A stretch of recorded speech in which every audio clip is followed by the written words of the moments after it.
Left.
Yesterday, not so much, man. Yesterday was tough. Yesterday was kind of tough. I'll be honest with you guys.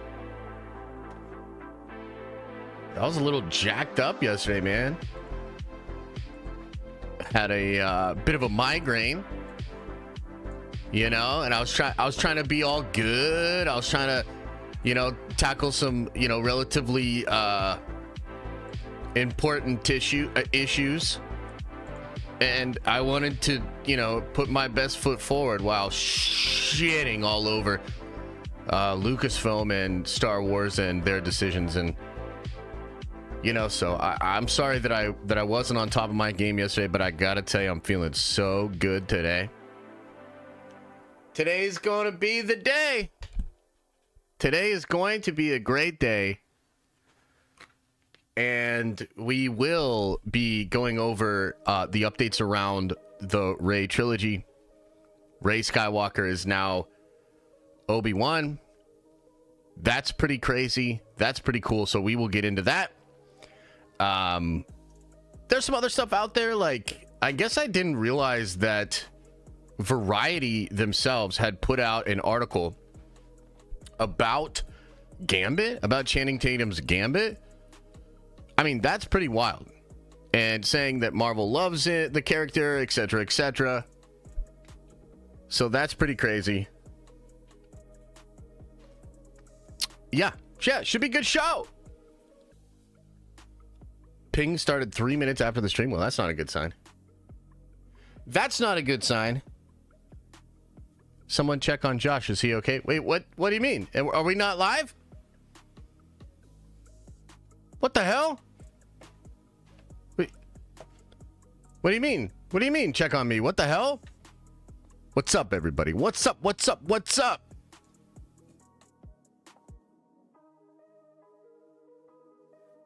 Welcome on in, ladies and gentlemen. Bronx Warlord, thank you for subscribing over on Twitch with Prime. Javier Mendez says, good morning, sisters and brothers. Much love to all. Appreciate you, bro. Much love to you as well. Oh, and you know what? Yeah, I did say, so I put this out on the Discord, but it is official as a whistle. Let me see if I can get this pulled up for you guys. I decided to return to the platform known as X. I'm still going to call it Twitter. Okay? I'm still going to call it Twitter. And I hope that me calling it Twitter does not get me banned again. But I have returned to Twitter. So let me show you. Where is it? Where is it? Where's my new dilly dally here? All right, here we go. Boom. Boom. Check that out. Check it out.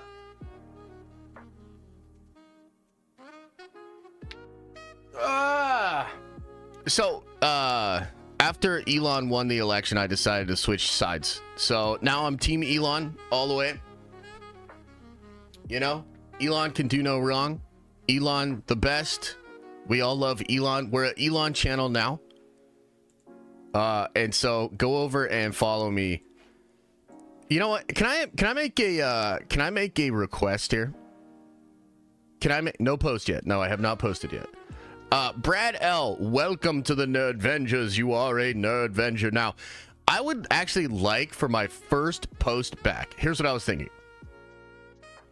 I was thinking, you know how Gandalf the White comes back? Can some of you meme lords or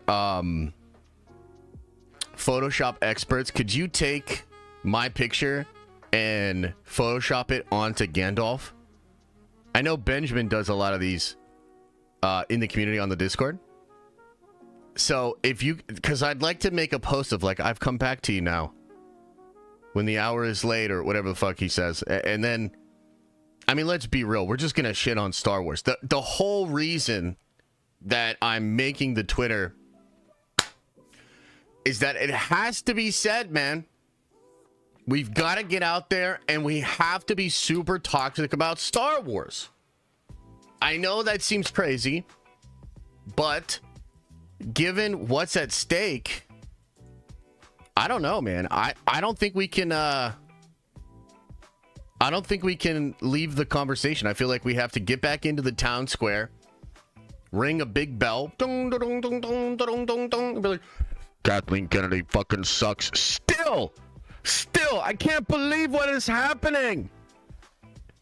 So if you want to help me be a positive voice in the Star Wars community, give me a follow, help me out, boost me up.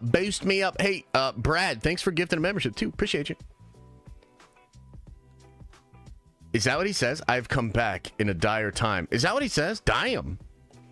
I mean, it is pretty dire. I sent you a DM about my new organization that partners creators to find children to tie up. What the fuck? Okay. That didn't take long. Den of always going back on my word. What the hell? Did I say I'd never go back? Couldn't have been me. Chat. Did I say I was never going back to Twitter? Let's be real. Did I say that? I don't think I ever said that. Josh, check the P.O. box. There's a package perfect for this stream, says Cool Bear. Also, how did you do that with the cool effect over on Twitch? That's pretty cool. That's pretty cool. And I can't go to the P.O. box. I'm streaming. So it'll have to wait. But I take everything you say as satire. Well, you know what? I don't know how to feel about that, but I'll allow it. Josh being hypocritical and flip-flopping? Nah. Wait, what? You said you felt much better off it? Nah, couldn't have been me. Chat. Couldn't have been me, dude. You guys. Den of sedentary lifestyles. I mean, you're not wrong. But you know what? We've been working out. We've been feeling good, hitting the gym and whatnot. So you know, you got to do what you got to do. Brad L, thanks for the 5. Says love the streams. Can't watch them all, but have to support. Keep it going. Thank you, man. Appreciate you. First super chat ever too. Brad, thanks for the W's today. The support. Appreciate you. Josh is a troll. Is that true? What? Couldn't be me. Look, I'm trying to get in there. And look, basically, guys, this is really what it is. I'll tell you really what it is, okay? Before we get into all the Star Wars stuff. I'll tell you what it is. Do you remember that video about Star Wars is for everybody? Do you guys remember that? It blew up on the Twitters. I don't know if you remember. You've been hitting the gym. That's not so sedentary. I mean, it is, but it's also, like, you got to think about it. Like, it is kind of sedentary still. I mean, I've been working out and I feel good, but like, you know, go from one sedentary position to another sedentary position and then we lift heavy things. I don't know. Is that really? Lives under a bridge and everything. Yeah, maybe I do. Maybe I do. I mid-journeyed you into Gandalf. Well, let me know how it looks, man. Vince Barter, thank you for subscribing with Prime over on Twitch. Says, it's a good week. Hope everything is good, Josh. Yeah, everything's good. It's been kind of a weird week for us over here. You know, I took like Wednesday off. Yesterday I had a migraine. You know, it wasn't my best performance. You know, I'll be honest. Didn't love yesterday's stream, but I'm feeling much better. And we're going to have a good stream today.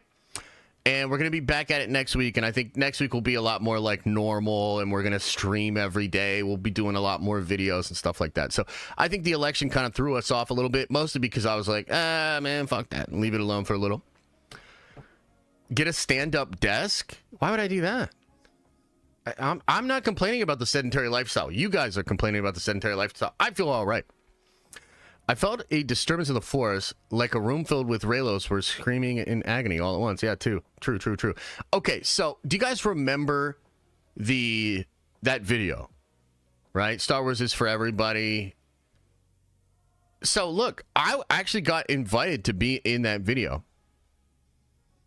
And I declined. But now I kind of regret it. You know what I mean? Like, I actually think that would have been really funny.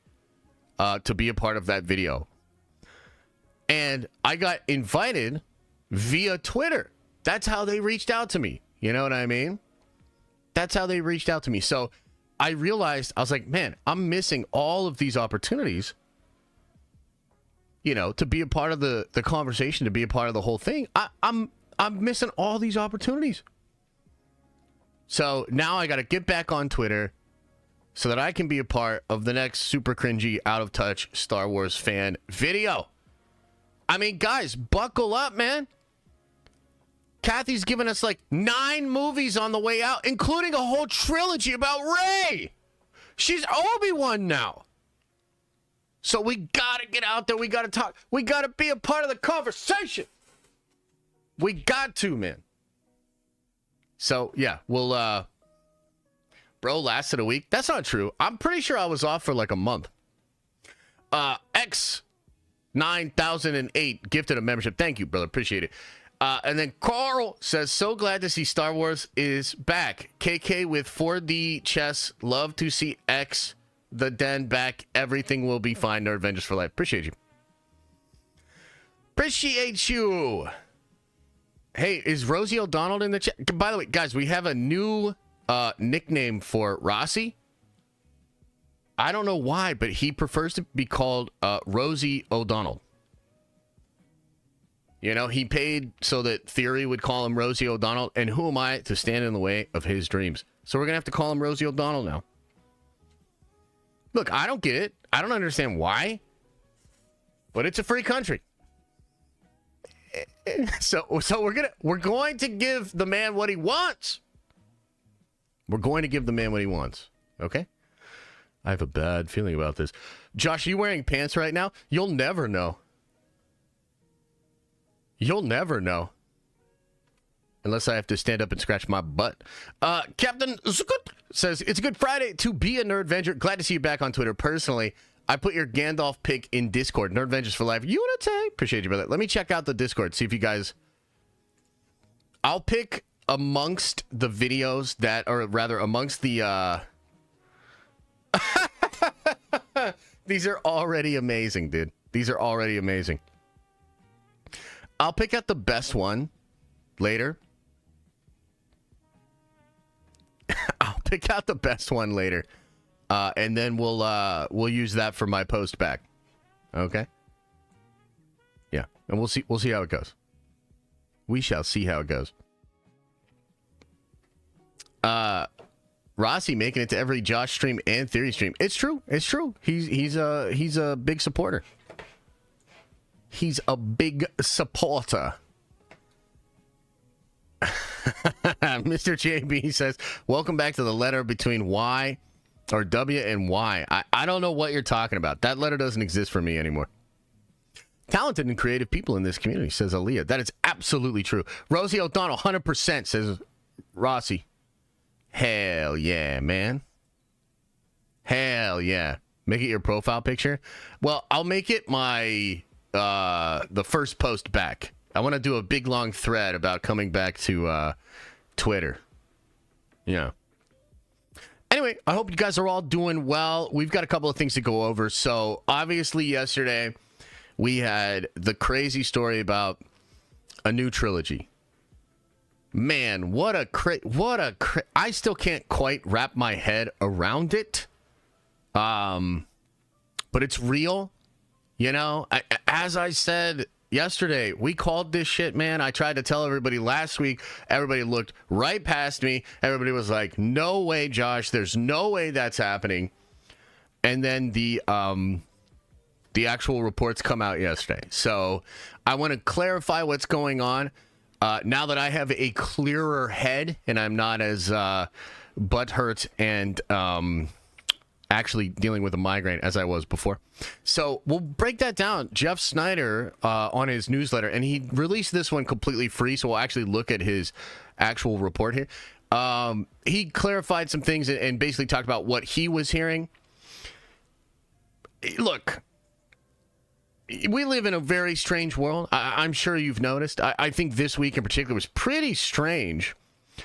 And one of the strange things about this whole thing with the Rey movie and the trilogy is that our best hope, yo, you guys are killing it on these Gandalf pictures.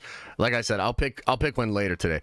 Our best hope for Star Wars is that Kathleen Kennedy's incompetence continues and she's not able to actually get these movies off the ground. I still can't believe that they are actually planning this. But I mean, I guess it shouldn't be that surprising. You know what I mean? I was talking to Elisa this morning and I was kind of having like a little bit of like a breakdown, man, like just staring out the window, hands behind my back. And I'm like, I just can't believe this is real.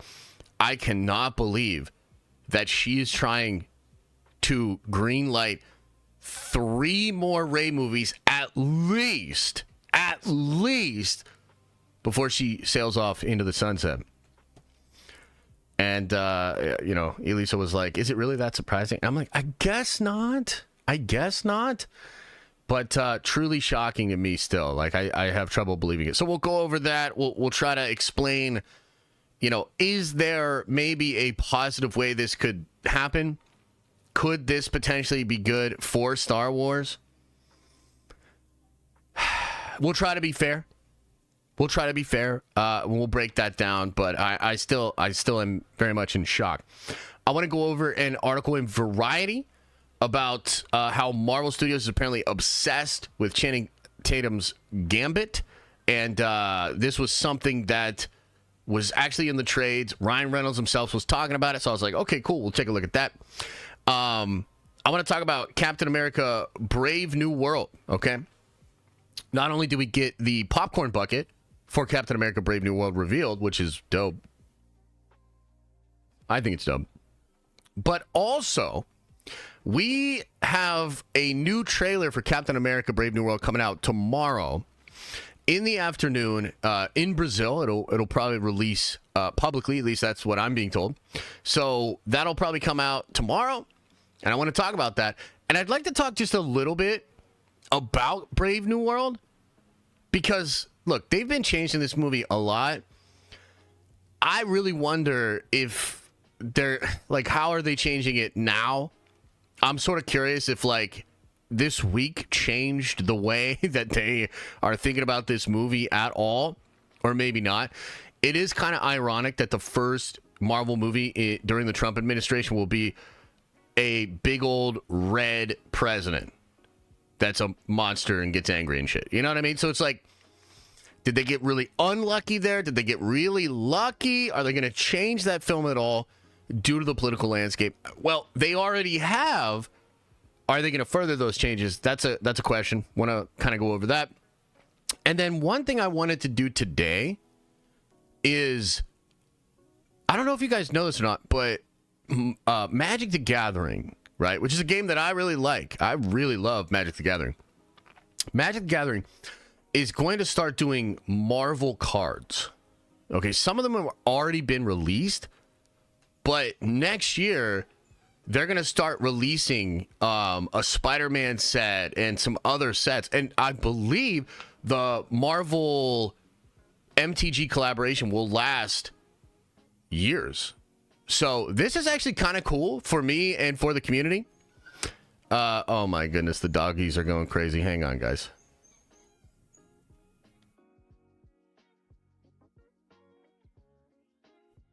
What's the matter, dude? You just want to whine? You're okay. So I actually wanted to go over some of the new cards and talk a little bit about Magic the Gathering and Marvel. Just briefly, just kind of have some fun talking about that, because I think, again, it'll be something cool. A lot of people in the community will probably, at the very least, check some of that stuff out. And I know we've got some collectors, you know, in the community. I know we've got people that just love to gamble, obviously, which I will put gambling on in a little bit. You know, worth talking about a little bit, breaking it down. I'll probably, you know, crack a few boxes next year on stream.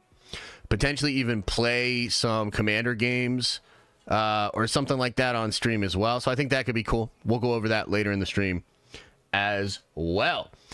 Set sold out on Monday in less than 5 minutes. Yeah, so that was for the secret layers. That's not the actual set.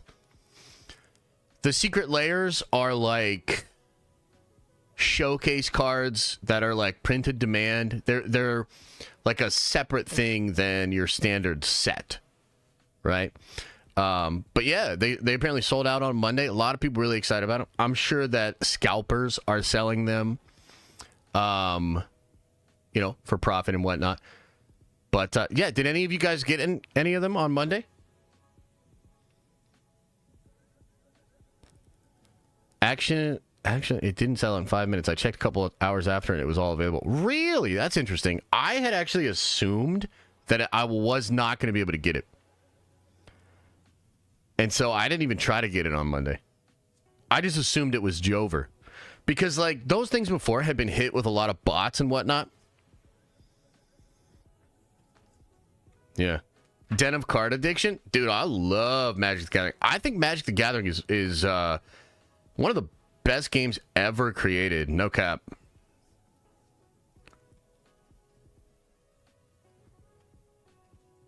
So I want to go over that a bit too. Am I playing the Pokemon TCG Pocket? No. What is that? Is that just like a digital version of Pokemon? I don't know what that is. Because Magic kind of has a digital version too. They have a, should you get into Magic? Well, have you ever played it before? Have you ever been interested in it? Warhammer or MTG? Oh, man. I mean, that's a conversation I could write a book about. I think they're both great games, but I think that Magic is a little bit more of like a competitive game. Like, not to say that Warhammer can't be competitive, and at the top levels of Warhammer, they are very competitive. But you're talking about a game, you know, with a lot of dice rolling. You're talking about like the complexities of a match and also how you army build and stuff like that. It sort of takes away from the competitive nature of it, in my opinion. I think Magic is much more strictly competitive, but Magic has also been going through some shit over the last couple of years. The game got way out of control for me. Part of the reason that I fell away was my favorite format was Commander, and Commander is a format. It's a singleton format, which means you can only have one copy of a card in your deck. Okay, and on top of that, Commander was a non-rotating format, meaning, okay, so you've been playing Magic for 30 years. Well, you can use all of your cards in it, and you're gonna be fine. And what they started to do was like create.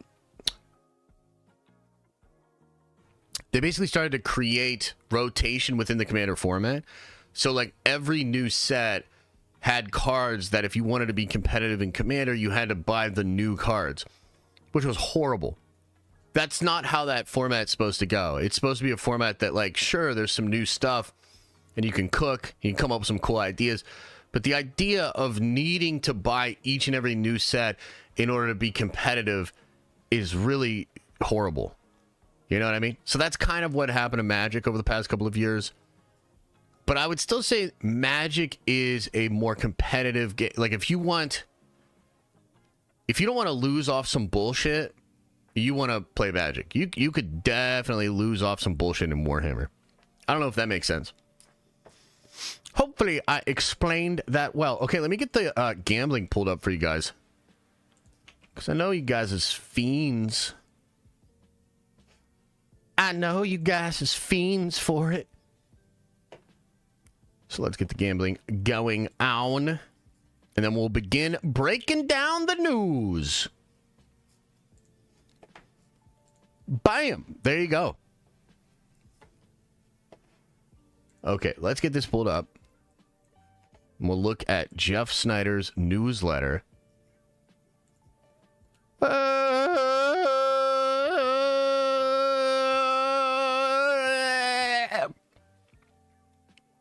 Okay.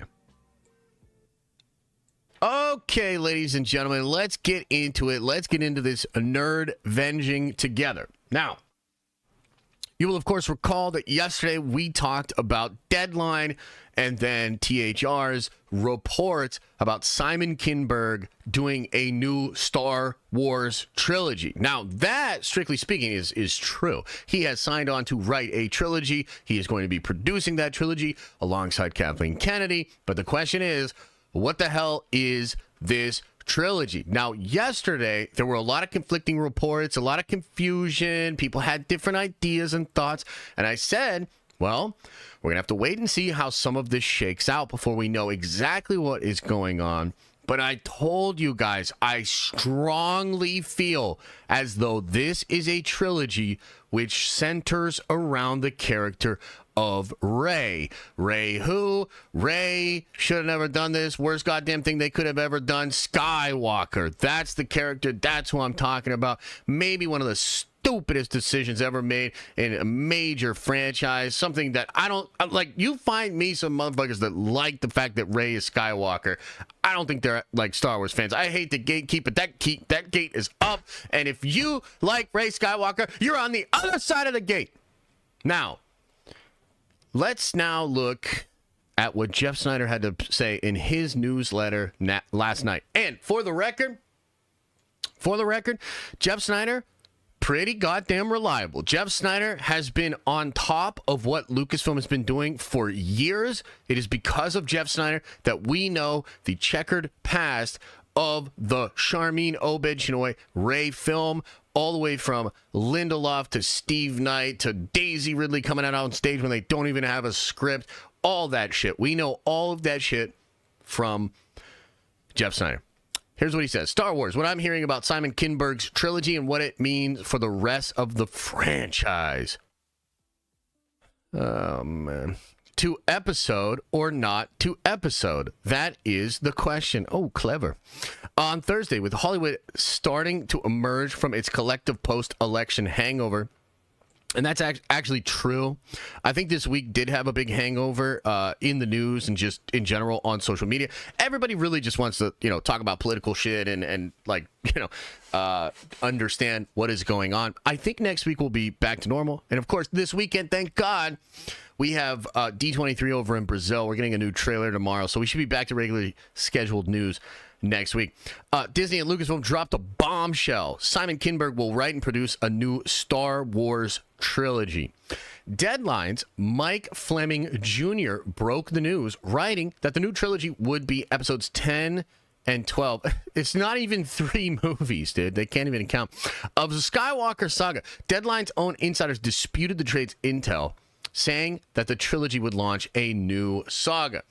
So this is something we talked about, right? In the initial report, Mike says he has heard that this is episodes 10, 11, and 12 of the Skywalker saga, but he also put in the actual article that other insiders refuted that claim. Okay? So THR, the Hollywood Reporter's Boris Kitt, backed up those insiders, saying that Kinberg's trilogy won't be episodes 10, 11, and 12, and that it'll be a new story focused on new characters representing a new path forward for the franchise, and not have it be a continuation. The clever reporter left himself an out, however, writing that doesn't mean that some characters could not or would not pop up. So, you've got Fleming in one corner and Boris in another, saying diametrically opposing things, more or less. Based on what I'm hearing, I'm inclined to side with Deadline on this one, as I'm willing to bet that these three films will be positioned as episode 10, 11, and 12. So let's just stop for a second here. Chat, is it possible? Is it possible that Disney would refer to these movies as a new saga and yet still call them episodes 10, 11, and 12? Is that a possibility? You let me know. Josh on Killer Shit, thank you for subscribing over on Twitch with Prime. Chat, what do you think? What do you think? What do you make of this? If Rey's a Skywalker, I'm a Stark. There you go. There you go. Yeah, of course. I mean, isn't that the obvious thing here, right? Like, isn't that the obvious thing? Okay. So based on what Jeff is hearing, like, let's just kind of keep it a buck. Let's keep it a stack. Let's explain what's going on. Jeff is saying that he has heard, or rather, based on what he has heard, he believes they will be episode 10, 11, and 12. When Boris writes that this trilogy will explore a new story focused on new characters, what else were you expecting? Lucasfilm to tell the same story with the same characters? Right, exactly. Great point. What Boris is writing is air.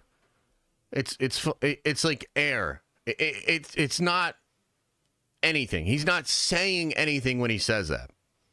New story focused on new characters. I guess the only thing within that like maybe you could take away from that is like it's not going to focus on Rey or focus on the past characters. Okay. Of course, Kinberg's trilogy will feature a new story and a bunch of new characters, but Boris left himself an out for a reason. The reason, and drum roll please, it's the shit I've been trying to tell you guys for 2 weeks. I suspect it's because I'm hearing that Daisy Ridley will come back for these new Star Wars movies. And her Rey will be positioned as the Obi-Wan of the new trilogy. So, there's good and bad here. There's good and bad here. Maybe we should just finish the article before we get into the full-blown speculation. But that is what Jeff Snyder, who again is really good, that is what he is saying. Okay. So dead. I mean, maybe she'll die in the first one and everyone will cheer and then she'll show up as a Force Ghost and we'll be like, where the fuck is Ben? Okay, anyway, let's keep going here. What that means for Sharmeen Obaid-Chinoy's movie is unclear. Okay, fair. And I think this is again part of where the confusion is coming from, man. You know, everybody had, I just feel like, here's what happened, okay? I feel like all the reporters were trying to be cryptic and vague and trying to play all these word games. They didn't want to come out and say exactly what they heard. And I feel like a lot of you read, you know what I mean? Like you read it and it was like an ad lib. You just kind of filled in the meaning. Because goddamn, man, yesterday you guys were so all over the place, not only in the chat, but also in the Discord. And I get it. I don't blame you. I mean, they were being super vague, and this whole thing has been bananas. Okay? Many Star Wars skeptics assume the project dead, but it's my understanding that Lucasfilm recently hired a new writer to replace Stephen Knight. I just haven't been able to ascertain their identity yet. Do you know what that means, chat? I'll wait a second on that one. Do you guys know what that means? Who can break that down like a fraction? Who could guess what that means? Who could explain what that means?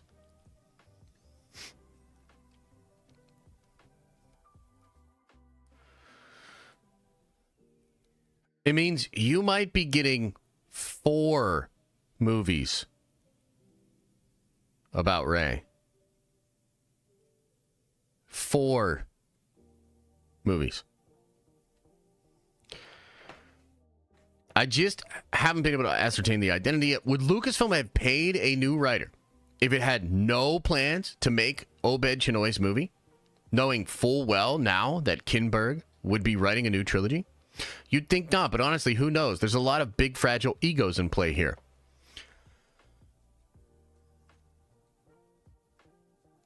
So I'm going to remind you of something.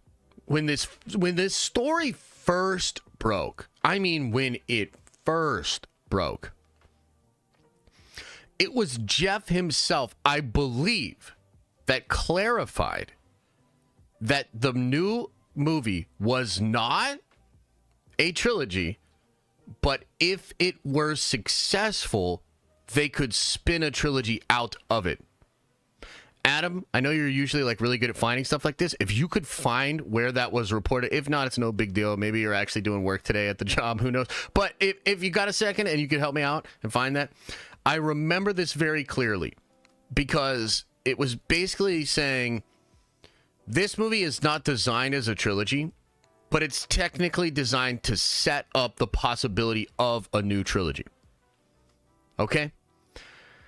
And that might have always been the sort of plan that they wanted to do here, okay?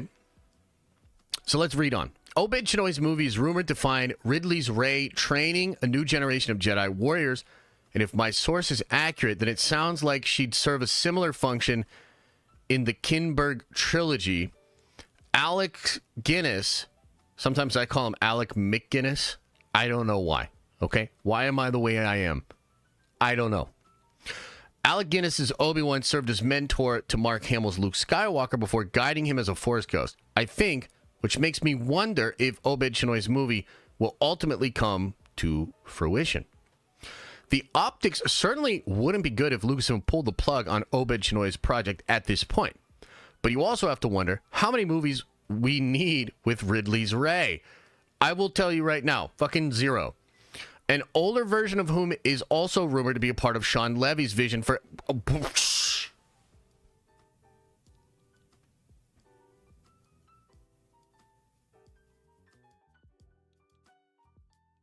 Now, I told myself I was going to be nicer than yesterday, okay?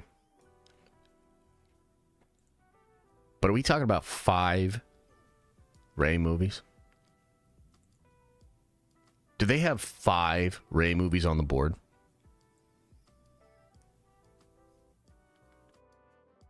5 Rey movies?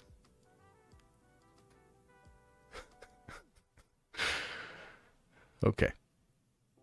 Regardless of whether or not Obed Chinoy's movie ultimately gets made, it's being developed as a standalone spin-off of the Skywalker saga, not one of the franchise's official episodes.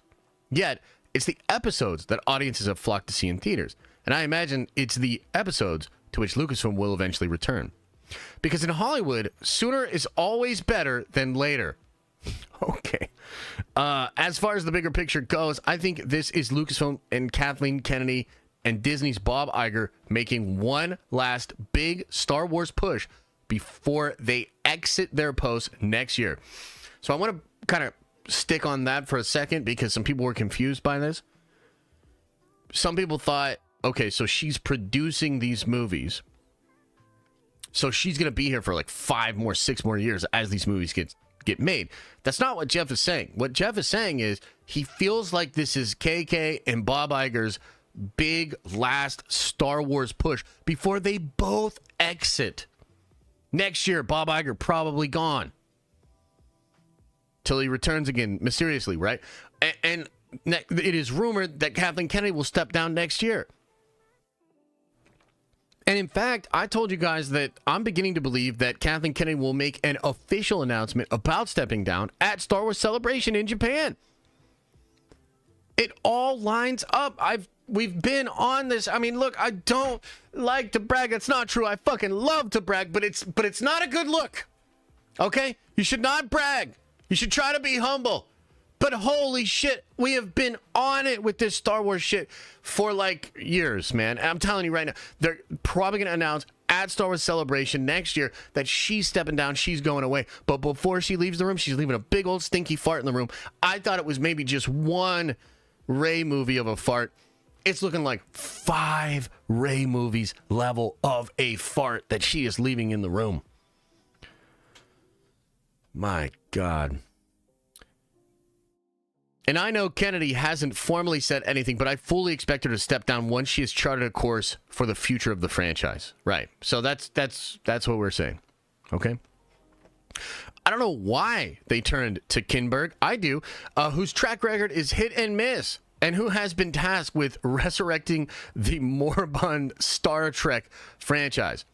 Will the two sci-fi franchises share Kinberg as they once did J.J. Abrams? And will Kinberg make a play to direct the first film just as George Lucas did before handing the reins of the sequels to Empire Strikes Back and Return of the Jedi to other filmmakers? Personally, I doubt that Kinberg will wind up directing a Star Wars movie, but I do wonder if Lucasfilm will have trouble filling the gig given the company's track record of sucking a bunch of butt, which some consider to be a bigger headache than it's worth. Yeah, totally. Okay, so now what is he talking about with this whole J.J. Abrams and Kinberg thing? Well, it's kind of interesting. If you will remember, Paramount had a huge deal with J.J. Abrams after the first Star Trek movie, which I thought was actually pretty decent with Chris Pine. That movie's decent. They kind of designed a whole deal around him to really help bring that franchise fully, into the light, so to speak. That dude literally flipped, left, went over and did Star Wars. Okay? Then he goes back to Paramount, but gets yanked back to Disney to do Rise of Skywalker. Paramount, I don't know if you guys know this, Paramount literally sued. They got back end. They got some percentage of the gross for Rise of Skywalker. Right? So, like, Jeff is basically saying, like, oh, man, are we doing this again with Star Trek and Star Wars? Sharing Simon Kinberg. I don't know, and I don't even know if it's relevant, but it is kind of interesting, right? Okay, so that's the new report. Let me now kind of just walk you through my thoughts and what I think's going on over here, okay?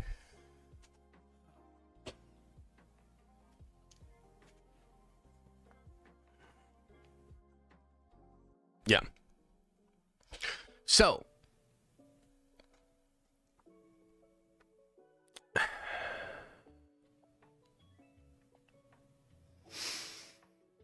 okay. So, let's talk about what we know. Star Wars isn't going well. Kathleen Kennedy and Lucasfilm have been sort of super protective of Kathy's legacy. They've really tried to make that a priority over there. It's one of those weird situations because, like, look, I'll be real with you guys. I think around the time of Force Awakens, even the time of The Last Jedi, I think people were going too hard on Kathleen Kennedy. Like, I'm going to be completely real. I think we weren't quite there yet. I think Kathy had shown some competence. I think she had shown some incompetence. But I think around that time, the hate was just too strong. A lot of it, I'm going to be completely fucking real. Here. It was farming. It was algorithm shit, okay? Kathleen Kennedy's face, Kathleen Kennedy as a tag, the metadata around Kathleen Kennedy was huge for online farming content, a lot of anti-woke people, etc., right? So you had this whole bubble up of anti-Kathleen Kennedy shit. And it was so goddamn ridiculous, and it was so ever-present that I think Lucasfilm reacted in a way to be very protective of her. Now, I've tried to make this point before in the past. A lot of people don't want to hear it, but that's okay, because I'm so fucking stubborn it doesn't matter. I'm just going to say what's on my mind. The unfortunate truth of that whole movement is they actually hindered the ability for Kathy to be able to step down and for somebody else to be able to put in. I know that seems crazy, but it's true. They were so fucking toxic that Lucasfilm themselves had trouble discerning actual criticism from the toxic shit. They also felt this weird level of need to protect her and protect the brand. What that led to was a super out of touch corporate culture surrounding Lucasfilm. Kathleen Kennedy, with zero toxicity, I could say this with zero toxicity, She did not perform her duties as president well. She did not handle the sort of rebranding and relaunching of Star Wars very well. I think that is way more obvious now than it was back then, which is like, again, part of the problem. She's making billions of dollars in the movies, and you've got all these clowns being like, she's the worst thing ever for it. No. Now, years later, I think it's pretty obvious she's the worst thing ever. I think now we can see, with 2020 vision, looking back at it, we can see this lady was not good. The culture that she cultivated ended up being, at the very least, perceived as anti-fan. She doesn't know how to actually handle the talent and the brand, which led to so many circumstances of projects falling apart, of bad blood being kind of put out there, and flames being fanned, etc. Star Wars Hotel, the decisions on merchandising, all sorts of things. It's like, I really feel like she gets a bad report card, did a bad job, should have actually been fired a long time ago. And that obviously didn't happen. And Lucasfilm is very protective of Kathy. And like, I try to be empathetic to this. I understand, especially if you actually work with her and for her, that you might have a sense of loyalty. You might even feel that shit's unfair, like the toxic stuff that kind of bubbled up online. But at some point, the rubber should have met the road. Like, at some point, there should have been an adult in the room that was able to say, yes, there is this toxic side of the fan base. Yes, they did put us on our back foot with this whole thing. But also, yes, the brand is suffering. Our returns are diminishing. And it's going in a really, really bad direction. And because they didn't do that, that's the ultimate sin, because the brand itself might be too far gone at this point. Like, legitimately, I think, you know what I think it really is? I think the warped perception that a lot of the content creators had around the time of The Last Jedi, I think that warped perception actually is now reality. I think it is now as bad as they were once saying it is. But they cried wolf too many times, similar things like that going on in the world in other arenas. But if you cry wolf over and over again, it sort of loses its teeth. It doesn't have the umph. People don't believe you anymore, right? So that's kind of where we're at right now. Now, why am I even saying all of that? Because I think it's important that you realize what's really going on here. At Star Wars Celebration, earlier this year. It was earlier this year. I'm thinking we're in 2025 already, but we're not. Earlier this year, at Star Wars Celebration, they actually put their best foot forward. And I don't know how many of you guys were like around the channel, around the live stream and the videos when I was covering that stuff. But even I was impressed. Do you remember?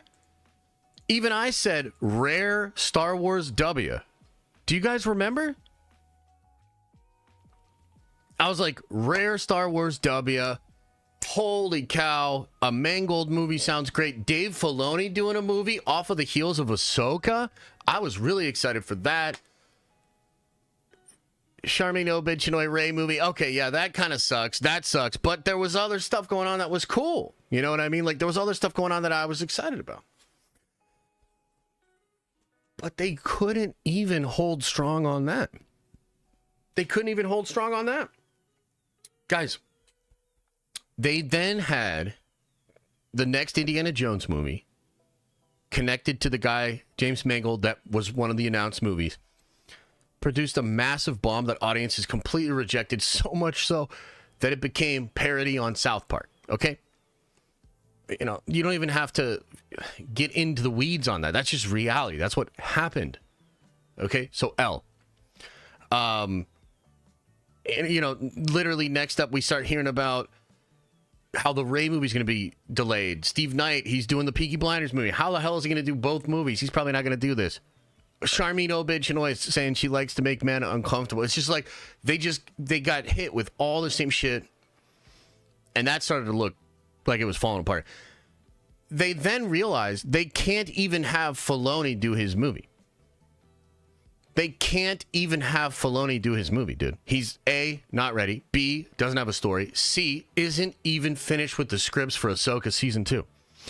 So, like, this is your regularly scheduled incompetence. Incompetence from the leader, the president, Kathleen Kennedy. She came out on stage at Celebration. They had a well-prepared celebration. The whole idea of Celebration was designed to show you what the future of Star Wars was like so that she could exit on a W. Now, that literally broke in the news a couple of months later. But it should have been obvious that is what they were trying to do. Why? Because of everything I just explained to you. Because of the whole situation with the fandom, the whole situation of her getting constant, horrible, super toxic hate.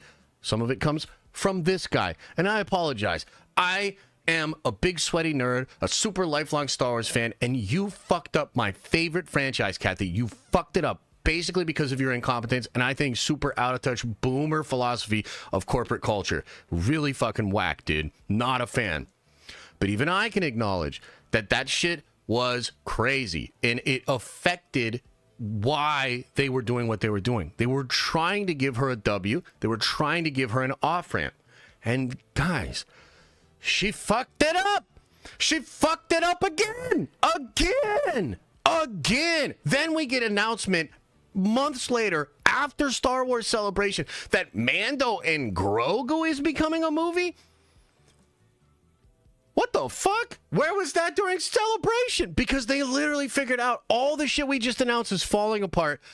Well, we could do the 4th season of the show that just became mid as fuck in its 3rd season. We could wrap that up and put that together as a movie. Johnny Fabs, he knows how to make movies. Guys, it's the same shit that it's been for years. They're flailing. They have no fucking idea what they are doing. And this Mando and Grogu movie, it could turn out great. It could turn out great, but it was not conceived the way a movie should be conceived. It was conceived under the dumbest, stupidest culture, the worst fucking company, the just most incompetent president that has ever tried to run a big IP, massive fucking 4-quadrant franchise. It is so damn ridiculous. They are literally pissing down our back and telling us that it is raining. And so what are we talking about now? Like, where are we at now? Where does that bring us to?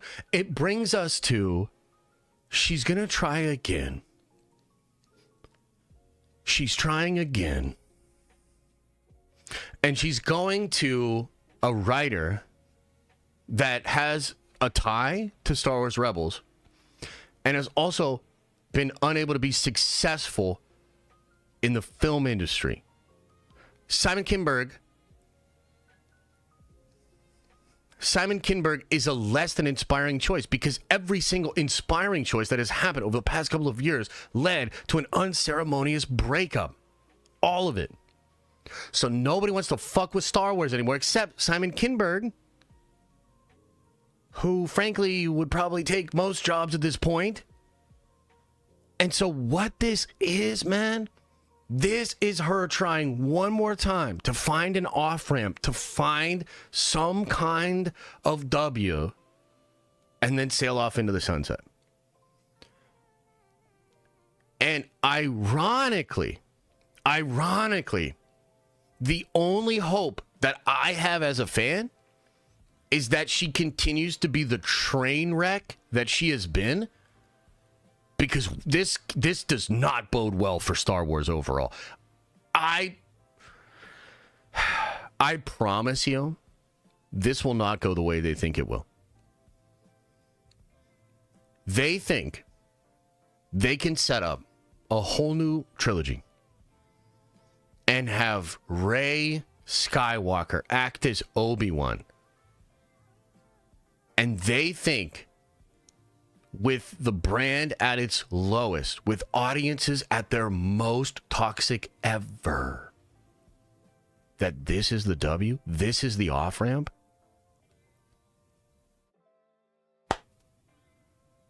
Please, someone over there step in. Please, somebody speak some semblance of reason to them. This is the worst idea ever, man. This is a terrible idea. It can work, Carl. It can work. And I'm going to try to be positive. I'll throw a bone to the whole idea in just a second here. But, like, when the best you could do is it can work, brother, you've left the station. You are no longer on the train. Like, that's such a that is so crazy that we have gotten to that point. It technically could work. I mean, the Avengers got 1 out of 14 million fucking things. Maybe Kathleen Kennedy is Doctor Strange. No, I don't think so. I mean, what evidence do we have that that's what's going on? Now, let me be fair. Let me be fair. Could it work? Yeah. Sure. Is it better to have a single writer developing an entire trilogy rather than having 2 different writer-director people have a argument and conversation about it? Yeah. No, that is better.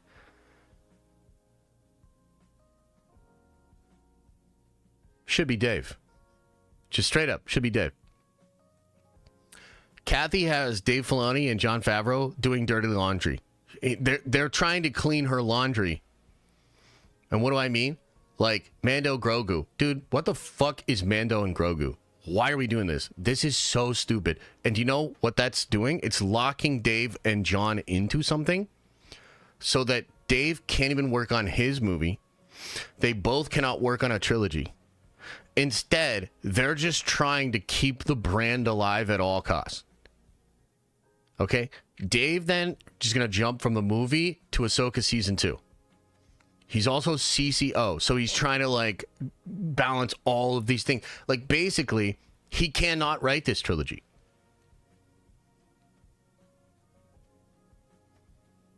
Do you know what I'm saying?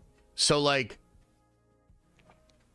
now, does Simon have experience working with Dave? For sure. Does Dave in the writer's room for these things? Maybe. Like, there's all sorts of ways that this could work well. And by the way, if we go way into the future, and it's maybe not even Daisy Ridley anymore, you know, maybe it's an older actress, Ray's like 70, because again, that was supposed to be in Sean Levy's movie. Sure. I mean, maybe. But I would just ask, and like this would be my question to all of them, is if you are really playing to win, if you are really trying to be as successful as you possibly could be, why are you trying to handcuff these movies to an obvious failure? Is it so important to you that you try to revive the reputation of Ray? Is it so important to you that you do right by Daisy Ridley that you're going to handcuff the next trilogy of Star Wars movies to her and that character? That is just foolish. Why would you do that? I'll tell you one idea that's wild as shit and literally better. What if instead of Rey, it was Anakin?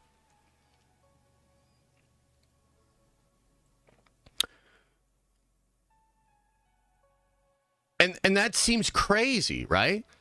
That seems ridiculous. They're like, what? Like, no way. That couldn't be. How could you go into the future and have Anakin Skywalker back? Brother, it doesn't fucking matter, because that would be way more hype, way more interesting, and not have any of the baggage that Rey has. But why? Doesn't matter. Literally doesn't matter. Like, literally any question you have, any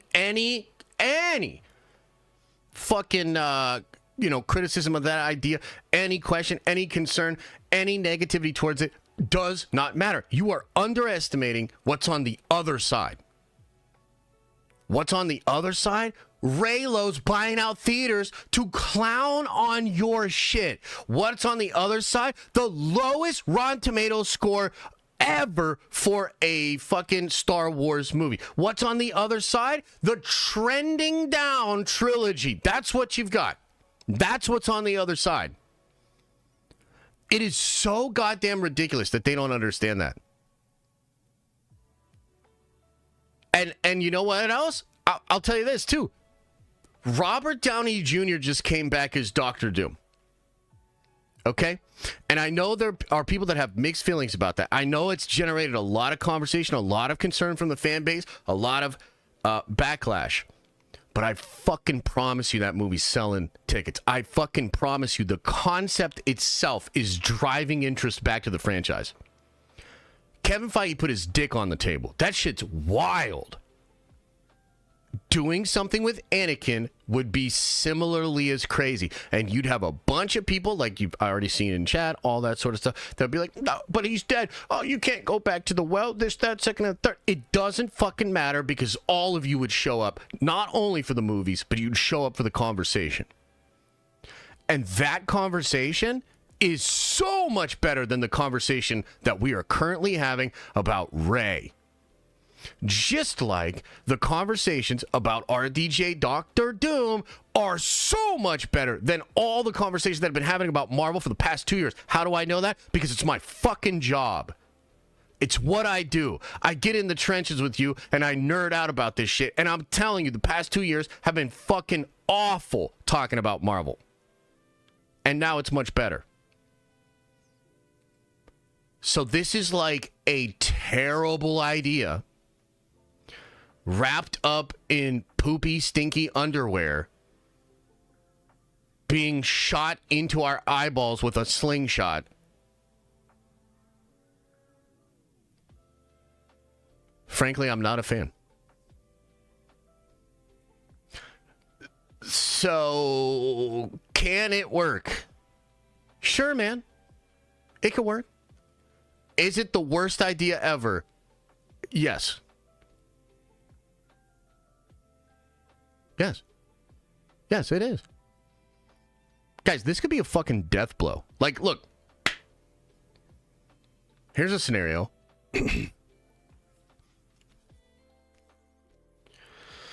Next year, they announced the Rey Trilogy. But before the Rey Trilogy, you'll get the Rey Trilogy prequel, directed by Sharmeen Obaid-Chinoy. And then you'll get a prologue movie with Sean Levy. Well, what happens when the first movie makes $150 million worldwide? What if it is completely rejected?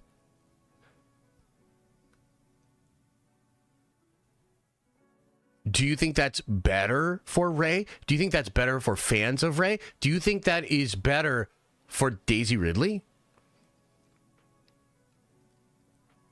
Like, you this is the thing that, like, they don't realize. She's trying what she thinks is best for the actress, the character, the story, and everything. She is going to set her up with, maybe potentially millions more in the bank account. But then she will forever be linked to the death of the franchise. She'll forever be linked to absolute incompetence. Out of touch bullshit.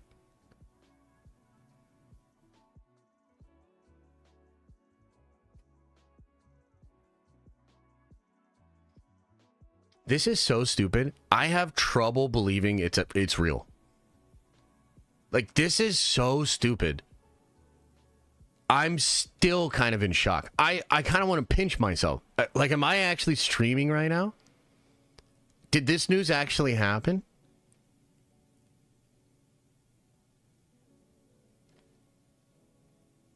And they will probably ignore what I have to say. They will ignore the cries and the protests from various fans. It's a death spiral. They're in a death spiral.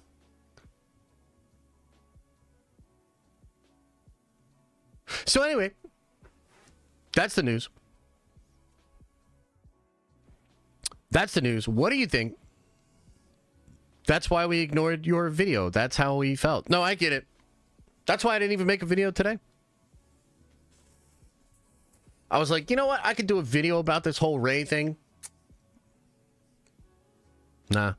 Like, dude, I don't even care. Like, I barely care. There's nothing going on this week. Otherwise, I don't even know if I'd be talking about this as much as I am. Holy shit, man. Okay, so anyway, let's break into Q&A a little bit about this. What do you guys think? Like, what are your thoughts? Yeah.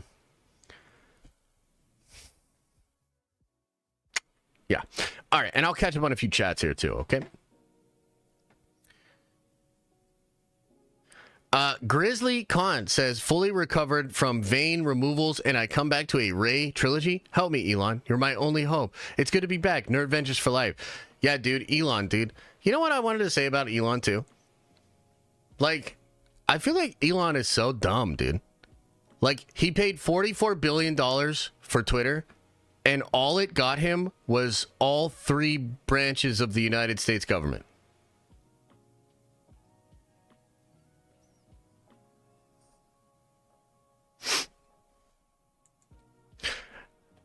Mr. Penguin says, do you think Rey should have kept the Palpatine last name, as that could have been the struggle for her to clear her name in the new trilogy? That sounds interesting, which means it's off the table for Disney Star Wars. Appreciate the love, though. Rossi says, rank your favorite game, Warhammer, D&D, and Magic. Rank my favorite games. Rank my favorite games.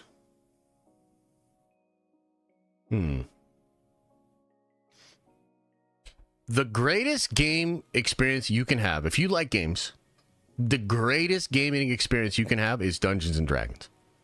If you have the right dungeon master and the right group, you will never have a better experience than you will be able to have playing Dungeons and Dragons, or just RPGs in general. The best gaming experience you can have. So that's number 1. I'd have to say Warhammer at number 2, but it's not even the game of Warhammer, it's the hobby of Warhammer.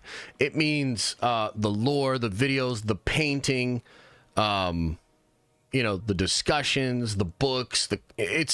Warhammer is an incredible hobby. The game is a driving force of the hobby, but a lot of people enjoy Warhammer. They don't even play. You know what I mean? I barely play Warhammer, right? And then I would say Magic the Gathering. Magic the Gathering is amazing, though. So I would say those three, ranked like that. Good question. Kalen says, that Rey movies made billions. I think it's a safe choice. Just tell a better story. The Rey movies made billions. Just tell a better story. Okay.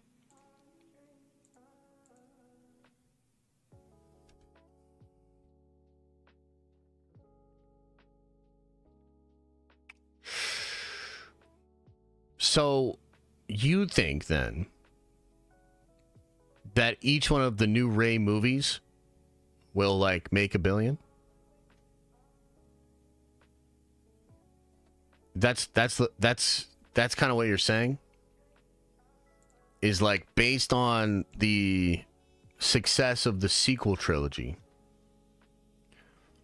that going with Rey is really smart, because the Rey movies will then make billions of dollars.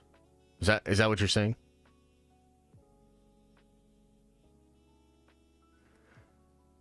Well, I guess we'll find out, brother. I don't agree. Chris Listenfeld with a 10 spot says, sorry, but the Galactic Cruiser wasn't a KK idea. It was Iger and Chapek. She had little to nothing to do with it. I'm not a KK fan, but just want to be fair. The Star Wars Hotel and its failure. You're saying that the president of Lucasfilm, who hired the people that developed it, okayed all the ideas, and probably had purview on a lot of creative decisions about that. You don't give her any credit for that failure?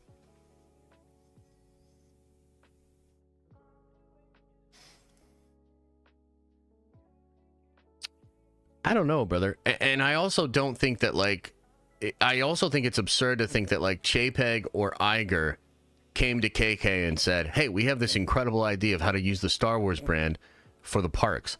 I mean, if you can prove to me that that's actually what happened, I don't think so, brother. I think we're on the other side of this. Like, you really think Bob Iger or Chapek went to Kathleen Kennedy and said, this is what we're going to do with Star Wars?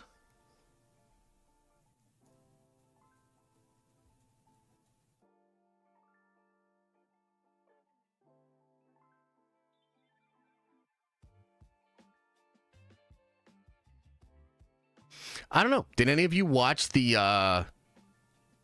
what was the video that Jenny Nichols did? How long was that video? It was like 4 hours.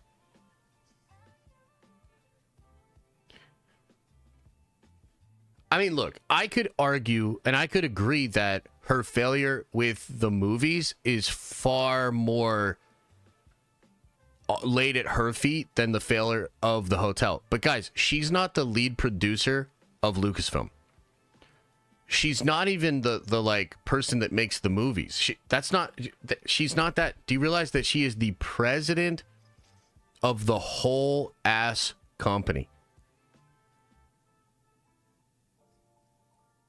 So she's not, just because she produced E.T. doesn't mean that she was hired to be the producer of the movies. She's not Kevin Feige, or you know what I mean? Kevin Feige was the president of a studio. She's the president of an entire company. Now, nowadays, Feige is essentially that, right? He's CCO. Also, I think he is... I don't know what his position is actually with Marvel Entertainment. You know what I mean? But, like, she's not just the movie person, dude.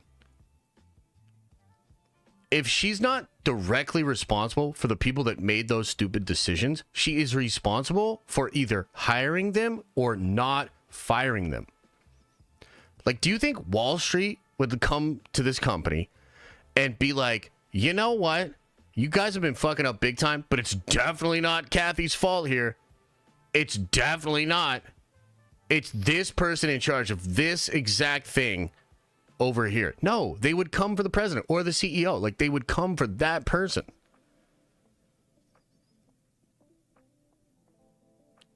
Yeah, Chris, I don't agree with you.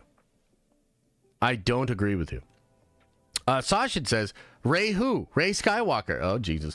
And then Rossi says, why not have Ahsoka, an established character, rebuild the Jedi Order in a trilogy? What the F is going on at Lucasfilm? I won't see the Rey movie in theaters. So this actually probably does have to do with Kaylin's point. And it's twofold, okay? It's twofold. Because you could look at it as these movies were successful, but you could also look at it as we spent so much money developing that era and those characters. That's it. So I think that's probably why. And also, of course, I think there's an ego thing there. Like, a lot of the reporters. And the other thing that's like really funny about this current state with Star Wars right now is that there's nobody really left to defend. Like, you look at what Matt Maloney wrote yesterday. You look at what Snyder wrote. You even look at what the actual trades reported. And there's nobody out here defending Kathy. Every single one of them is explaining the ineptitude. Every single one of them is explaining how this might not even happen. I mean, look at the language that is being used by all of the reporters about this circus known as Lucasfilm.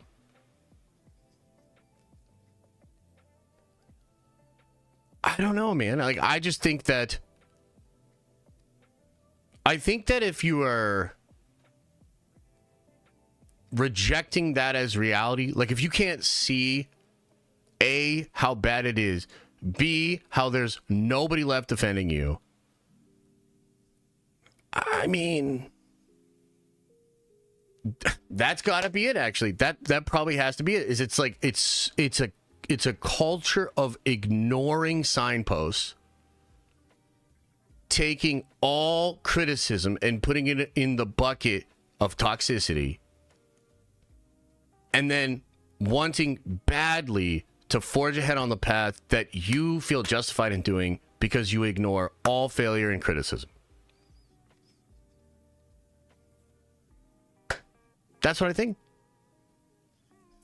And she's also directly responsible for the failure of the parks. I know there are some people in chat that don't agree with this, but like, listen, I have the microphone and it doesn't matter what the facts are because I'm a YouTuber. So I will say this again. Kathleen Kennedy is directly responsible, probably 110% responsible for the failure of the parks. She was actually rumored to be walking around the Star Cruiser and farting in different rooms. That, you know, I can't actually report that's rumored, but she was literally going around and farting in different rooms. So just so you know what's going on, you could put that on the front page. Print that. Confirmed. Let's see here. Hear me out. The Rey trilogy is not going to happen. Well, we can only hope. We can only hope that isn't that so weird? Like, isn't that so crazy? That's where we have arrived at. That's how crazy this shit is. The only hope that we have about this not happening is that Kathy continues to be exactly what she's been. How ironic. How crazy. So I guess we can hope that that's the way that's going down. Okay, any other comments? Any other questions about the direct failure of the Star Wars Galaxy Cruiser and how Kathy Kennedy did all of that? Every single part of it. Afternoon, Josh. Just hopping in. What have I missed? Anything huge? No, not too much. Not too much. We're just chilling. That was Kathy's burner account. Oh. Okay, gotcha. Rey at full Sith would have been pretty cool. That's true. That is true.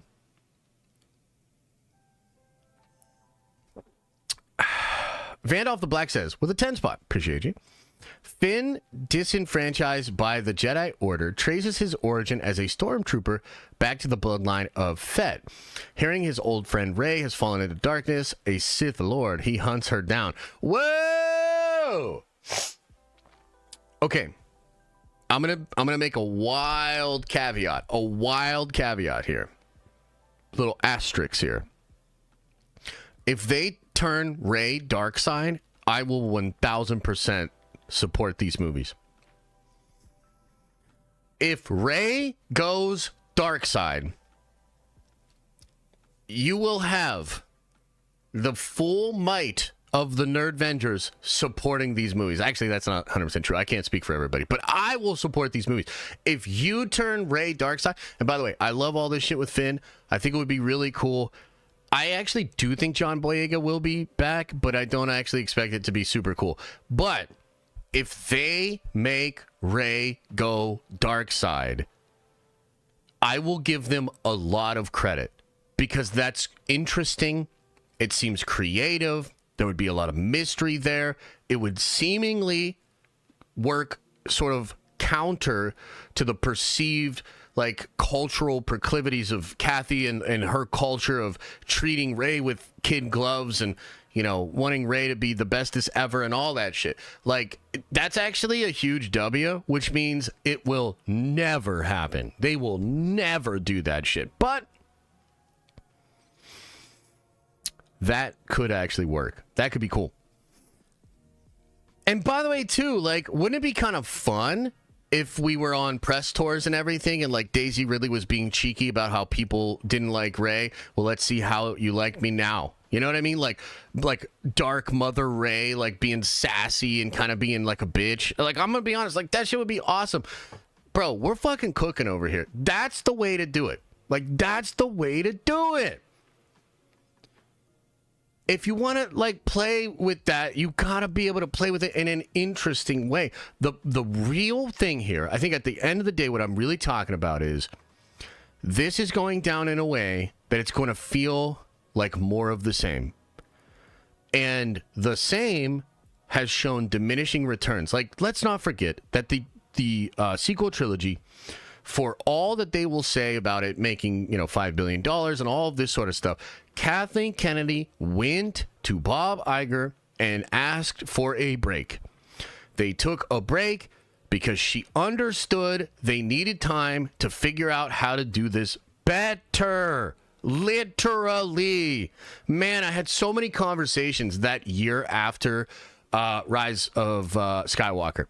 This is when I would talk about, like, the Star Wars MCU. And I was told by some of the most reliable people that know Star Wars, know Lucasfilm, that they, quote unquote, knew that they had fucked things up and were recalibrating to have a more cohesive, connected thing.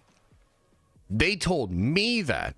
So as much as everybody likes to hang their hat on the box office of the sequels, the actual president of the company went to Bob Iger and asked for time to figure out how to do it better, realizing that they hadn't done it super well. Like, come on, man. It's got to be obvious, right? From Force Awakens to Last Jedi to Rise, and then you're looking at the Rise of Skywalker, the perception from fans, the perception from critics, the box office, like, it didn't even make as much as Last Jedi. All the signs are there.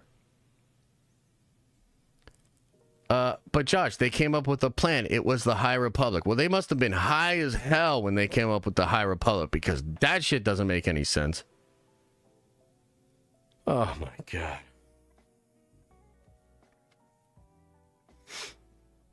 Okay, Grant Van Nostrand says, yo, Josh, today I hit 1 year sober for the first time in my life. I'm so glad to spend some of it with my fellow nerd vengers. The streams have helped me so much to get here, so thank you very much. I don't know where I would be without this community. Can't wait for the next couple of nerdy years. Much love. Appreciate you, man. Now, does that mean you get one of those cool coins? Is that how that works? And do you get a new coin every year? Is that how that works? If so, put a picture of your coin in the Discord, man. I'm sure it looks really cool. Look, at the end of the day, everybody has to make their own life decisions. If sobriety is best for you, then I fully support that. And I also understand that that's a struggle. So kudos to you on making it a year. I'm sure that feels good. And it should feel good. Anything you set your mind to, if you become successful in, especially if it's hard, you should feel good about yourself. So I feel good about that. I want to celebrate it with you. And also, I'll drink extra and smoke extra for you as well. Lightning Slug says, at the end of the day, the president of a company, if they are a good leader, should take none of the credit but all of the blame. Still love Star Wars, though. Yeah. So, do you think Kevin Feige has nothing to do with the Thanos ride? Do you think Kevin Feige has nothing to do with Avengers Campus?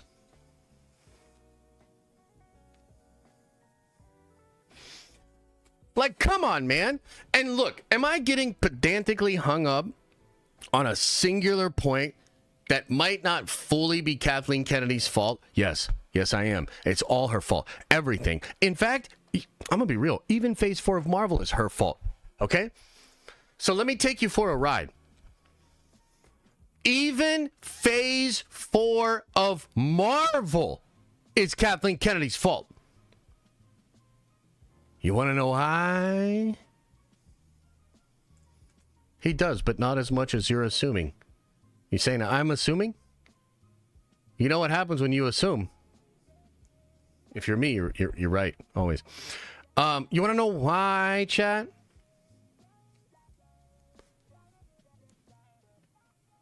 Kevin Feige was producing a Star Wars movie. He was on the Star Wars show. He hired Michael Waldron to do it. And for years, I'm not saying 1 year, I'm not saying 2. For years, she kept him at arm's length. For years, she dodged that movie. And then eventually she came out and said it was a fucking rumor. Do you guys remember this? Do you remember this? You should, because I lost my mind, as one does. I lost my fucking mind when I read that. Bianca with 5 gifted members. W's in chat for Bianca. Appreciate you. So she didn't just screw up Star Wars. She literally almost screwed up Marvel completely as well. Like I'm telling you the truth. Yeah, Baloney called her out on that. Everybody should have called her out on that. Are you fucking high?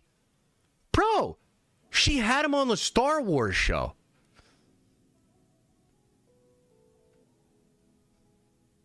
And then she called it a rumor years later. Can you believe that shit? Unbelievable. Check the Discord. Okay. Focus on the good. Okay, all right. Anyway, I set out... Oh, wow, these are incredible. You guys are killing it. Man, some of these are so good. Okay. So, Doctor Doom will have the same goal he had in the Secret Wars comic. Should I reply to her?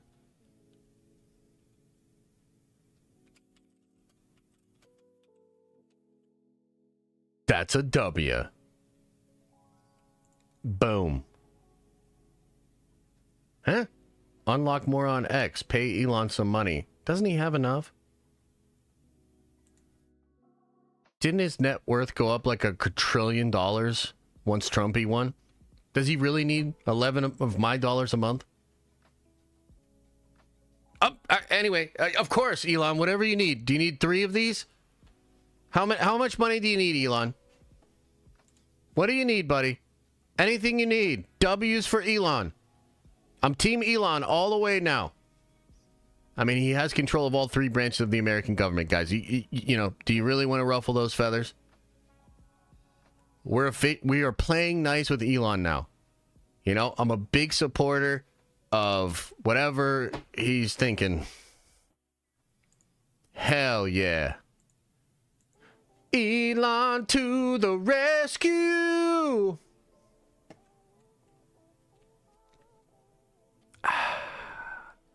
He wants you to do premium on X. I'll do it twice. Technically, literally, because I'm still paying for my other account, even though I've been banned. Call Harloff? Should I call Harloff? Maybe next week. Maybe next week we'll figure some collabs out, man. Look, I've had a bad week, and frankly, not because of the election. I mean, technically it is because of the election, but... You know, I need to chill. I think I'm having a spa day. I'm going to go to the spa. And I'm going to say all kinds of mean things about Kathleen Kennedy. Yeah. Elon and Joe Rogan for the win. Yeah, I, for one, am a fan of our new conservative oligarch rulers. And support them in anything that they want to do. Now, there were some people talking some shit over there, Elon and Joe. Go find them, not me.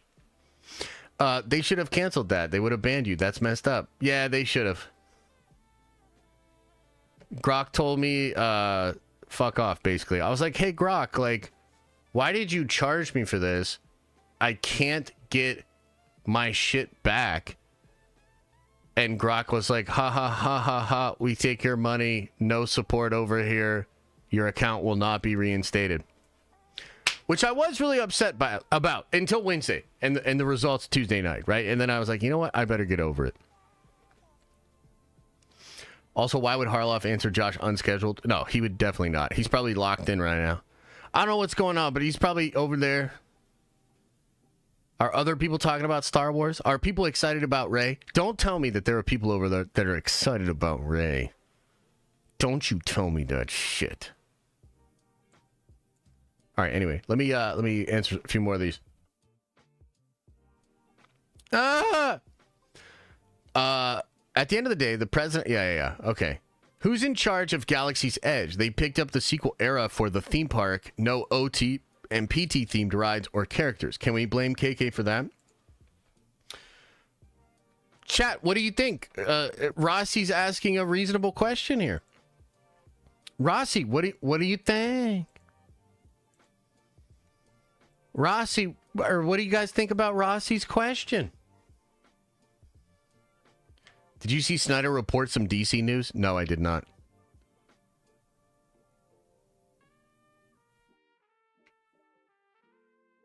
So we can blame KK for that? I'll answer the question, or I'll ask it again for you guys here, okay? Who was in charge of Galaxy's Edge? They picked the sequel era for the theme park with no OT and PT themed rides or characters. Can we blame KK for that? Can you blame KK for that, guys? Adam, Chris, what do you think? Yeah, somebody answer Rosie O'Donnell's question here. He's gonna ban yo ass again. Probably. Yeah, probably. Blame Iger. Force Disney to be dismantled. Sell everything. Holy shit, Trev. You're on one today, brother. What's going on up there, man? A little maple syrup whiskey in the coffee today or something? What's going on up there? Hey, by the way, how are you guys handling this? All the Canadians, you guys gonna be okay?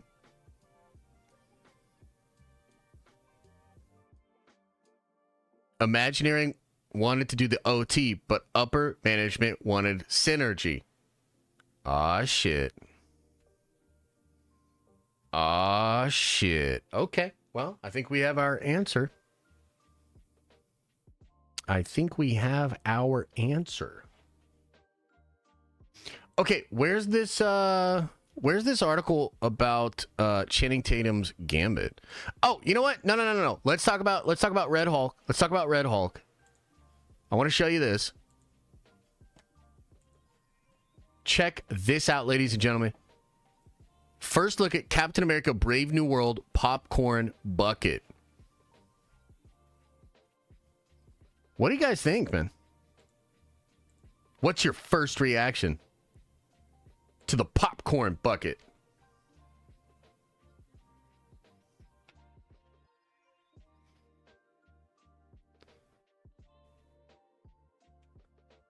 I think this looks kind of cool, dude. Yeah, I think this is kind of lit.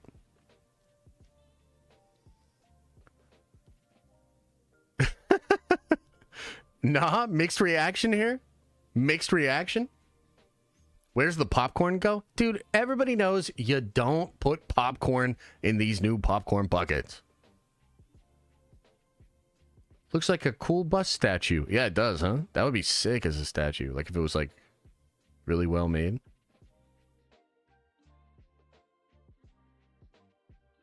Yeah, so this whole popcorn bucket thing is kind of like a crazy scam. It's basically a way for them to make really cheap, shitty quality toys. But because they're popcorn buckets and technically have an empty space where popcorn could lie, it's okay. Like, I'm telling you right now, we live in a world where, like, the toys are crazy. The detail of the sculpts, nuts. Like, I've got that Marvel Legends Hulkbuster back there. I just got the Odin the other day. I've got the McFarlane statues. The Captain America's up there. I have the Spider-Man over here. These are incredible, dude. And so they figured out if we sell them in the movie theater and they technically hold popcorn, we could drop the quality by like 90% and people will still sell them. So I think it's crazy, but I actually kind of like it. I'm going to be real. I like it. I'm still going to buy it. I bought the Venom one. I think it's awesome. Hey, there it is. Thanks, bro. Well, actually, I wanted to do the Hollywood Trade article, but that's fine. We can do this too. Okay.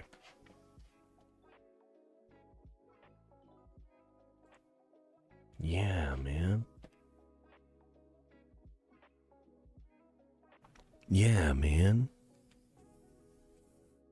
So I think this looks kind of cool. It also, to me, is like pretty clear that the way to market this movie is via Red Hulk and not actually Captain America, which is kind of ironic. In fact, let's go to the polls. Let's end this poll and let's go to the poll. What are you more excited for?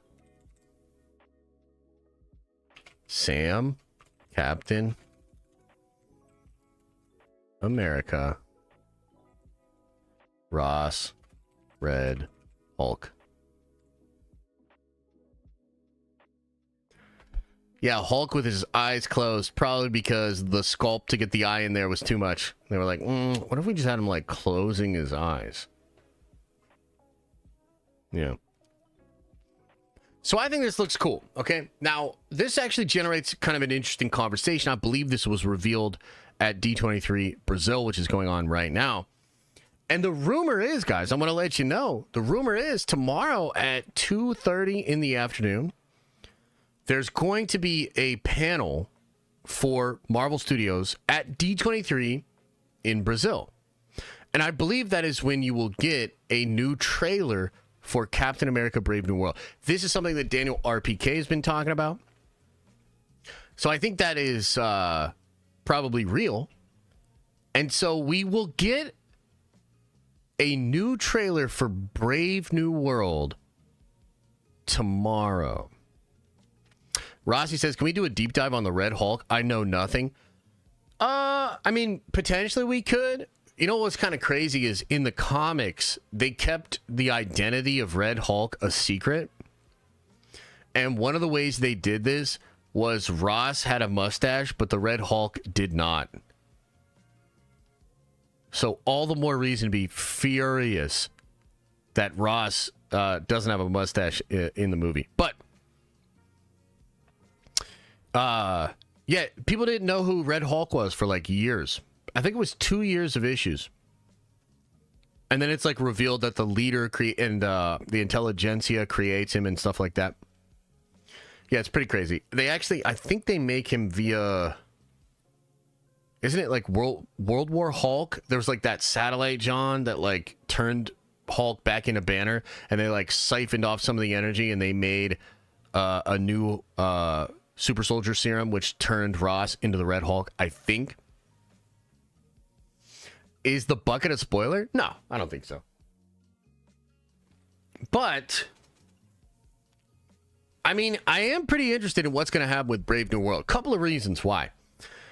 I mean, dude, it's literally called Brave New World. It's about a president that turns into a giant red monster. Okay? So, chat, do you think Marvel Studios expected Trump to get elected again? Or do you think they expected a different outcome?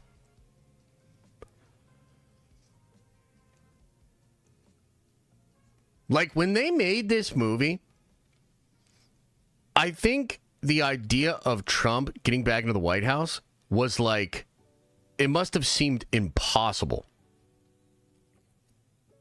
You know what I mean? Now, I think political discourse has shifted a lot in the last couple of years. And we can see that they did make changes to this movie to remove certain political elements. Okay? So, like, for instance, a lot of, like, the Israeli stuff got taken out of the movie. It was first called New World Order, which is like, bro, how daft do you have to be that you don't understand what the implication of saying New World Order would do in a world of, you know what I mean? Like, it's almost comical how unlucky or stupid they have been with developing this movie. Right? I do not think Red Hulk is supposed to represent Trump. Well, I don't think it's going to now. They made another change to it recently, too. I think we talked about this a little bit, but in the very first trailer, Isaiah Bradley fires shots at President Ross. Do you guys realize they took that out too? Because then there was the assassination attempt on Trump, and they were like, oh, that doesn't feel right. So then they took that out. Like, I'm telling you, they are getting so unlucky with this particular thing. And here's the other side of this, too. Take the political conversation off the table. This movie is also testing very, very poorly. So imagine being Kevin Feige, imagine being Marvel Studios. Okay? And they've been on the back foot with this movie. Honestly, they've been on the back foot with Sam as Cap because they originally had Falcon and the Winter Soldier. It was literally going to be called, the shooting name for the LLC was Pandemic Productions. Pandemic Productions. And the whole show was going to be about a virus that gets unleashed. And then it actually happened. And they were like, holy shit. And then they scrapped all that shit. That's why the Flag Smashers are so weak as villains. Because they took... Oh, Pandemic Pictures? Maybe. I think it was Pandemic Productions, actually. So they took all of those scenes out. And that's why it's so weak. Like, they seem so unremarkable as villains. They're like cardboard cutouts. There's no depth to them whatsoever. It's because of the reshoots, right? And then they're making this movie with, a conservative president that turns into a big red monster. There's an assassination attempt. They changed that from the movie. There's a conflict in the Middle East and like a really weird social discussion around that. So then they're like, we can't call this New World Order. Like, brother, they have been on the back foot of this movie the entire time. I think, frankly, the lesson is like, don't go anywhere near real world politics or like real world things. Like, and some of it, again, wasn't their fault, right? Like the pandemic thing, like obviously they didn't plan that.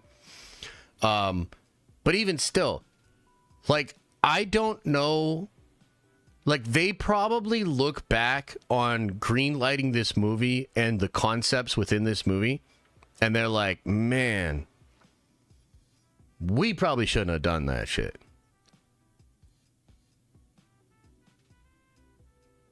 Like, just make Sam a superhero and do superhero shit.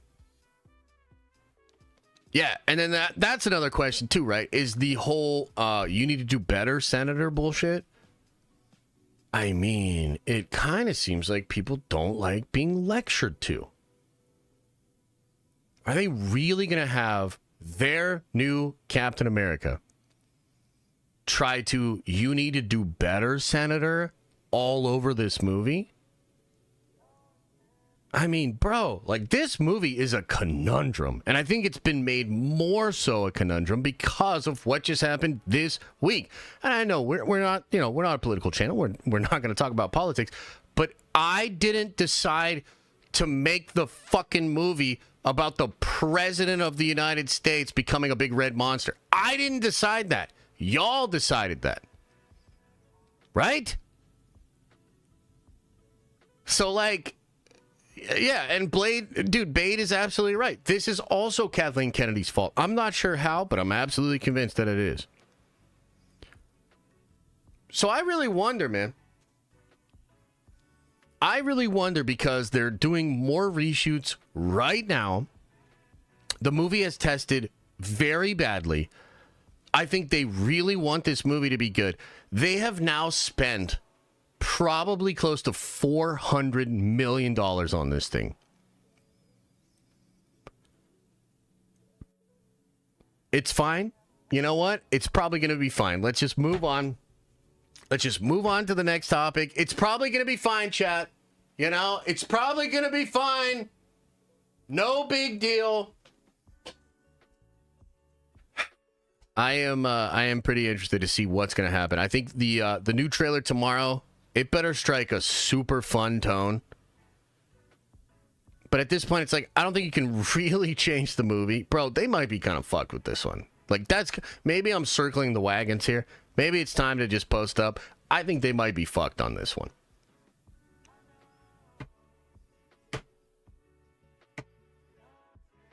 I mean, I'm way more excited about Thunderbolts now. By the way, Thunderbolts got nothing to do with president of anything. You know, you could very easily remove any political allegory or comparison from that film. Fantastic Four is literally in a different universe. So any political shit there can be so abstract, so different. There's no baggage there. I don't know that the Brave New World movie about a conservative president that turns red, and now we have Captain America that's not Steve Rogers. Like, I don't know how you... like, you know what I'm saying? Like, is this getting through? Like, is this thing on? Like, can you guys... Do you understand what I'm saying?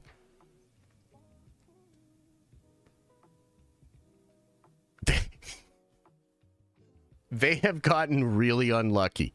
And I guess we'll wait and see. My advice would be go all in on the action. Try to remove all of the political allegory that you can. And then let it rip. You know what I mean? Like, just let it rip. Oh, boy. Maybe they'll change it that he's conservative. Yeah, maybe.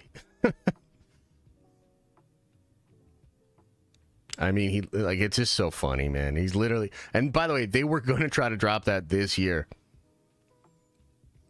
This is why, like, I keep saying I'm more excited for the shit that's past the phase 4 green lighting. Like, please move past all of the shit that is currently going on. Like, I'm way more excited about Daredevil. I'm way more excited about Fantastic Four. All the stuff that was greenlit over the last 4 years. Wow. Opening scene is Sam in a voting booth. Yeah. Oh, boy. Destin, thank you for joining. You are a nerd venture again. CC Ryder says, 33 months, the Illuminati is real. Josh, you're hilarious and killing it today. Nerd ventures for life. KK is more crazy than ever. What the fuck? I mean, yeah. Yeah. So, I guess we'll just see what happens. But the popcorn bucket looks sick. You know what I mean? Like, I love the red president ripping the symbol of freedom in half. You know, that's a great vibe. Yeah, sick, dude. Sick, man. I mean, maybe they should just lean into it, man.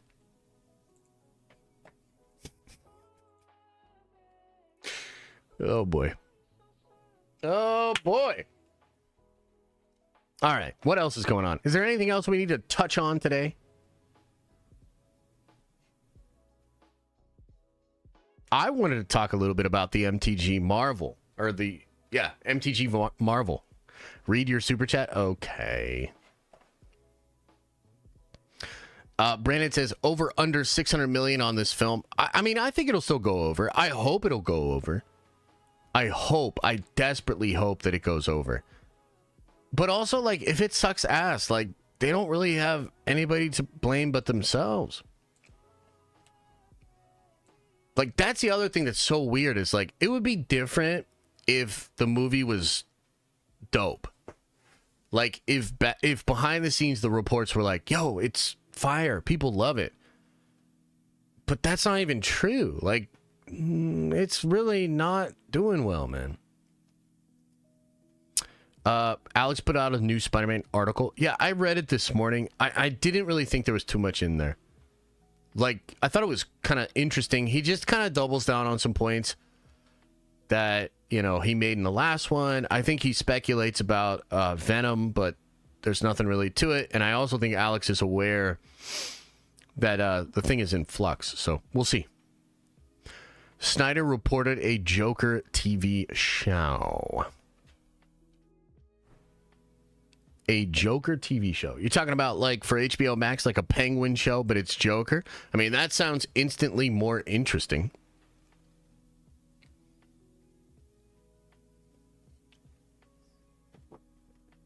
Did Alex put out a new report, or are you talking about the one from yesterday? Let me see something there.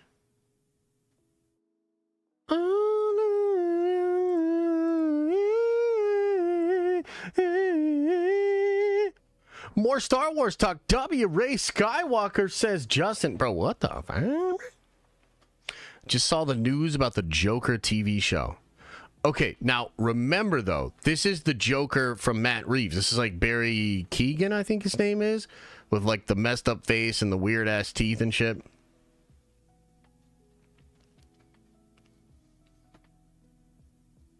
Yeah, so that'll be really cool. You guys want to see something kind of funny? Let me get something queued up for you.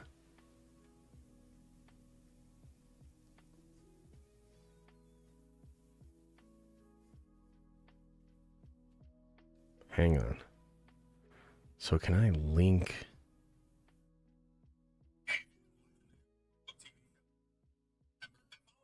Hang on. How do I share the link to this?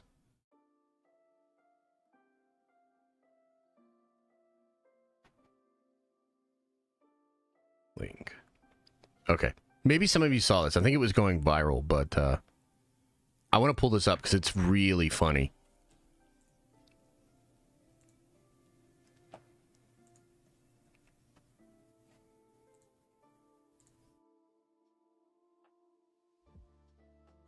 TV show that released in mid-September that follows the story of a villain that we previously knew as being a pretty bad person. But after spending some time with them, we realized that while they're still not a great person, there's definitely more to them than meets the eye on the surface. Also, the show's actually pretty dark, especially compared to some of the stuff the studio's done in the past. But it does have comedic elements sprinkled in throughout that hit pretty well. And the villain in the show was recently handcuffed and limited in their power. But now since the start of the show, they've suddenly been freed and they're gonna stop at nothing to gain ultimate power. Even if it means betraying those who trust them the most. Oh, and this is great. Along the way in this villain's journey, they end up encountering and picking up this teen, and their first encounter with said teen is that the teen is actually trying to steal something from them, and the main character takes him in anyway. And at first the teen annoys the crap out of them, but as time goes on, the main character actually develops a pretty soft spot for the teen. Oh, and the show also features this brunette actress who plays a pretty dark but also powerful and psychotic character that everybody's obsessed with. And she has a past with the main character that's pretty complicated, which of course ends up making their current dynamic even more complicated. It's a great show. Yeah, you're talking about Agatha all along, right? I'm sorry, what?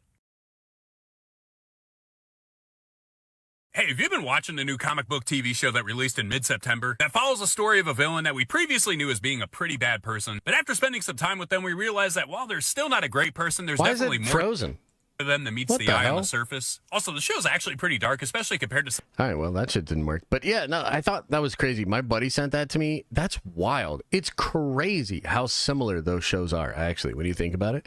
Like, the conception of them is so similar. It's crazy.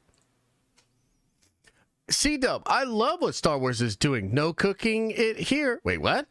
Rod A says, Raylo, that is all. Have a great day, sir. Hey, thanks, man. Appreciate you. Renee says, so do you think Marvel would have been better off just keeping the controversial stuff like Sabra and the assassination attempt? I mean, I do. I mean, look, I'll just say it. Like, hell yeah. Because, like, the thing is, what's happening to that movie is that it is having its edge completely removed. And so, ironically, this is the same thing that they did to Rey. Okay, this is the same thing that a lot of studios do. They're doing it because of optics. Okay?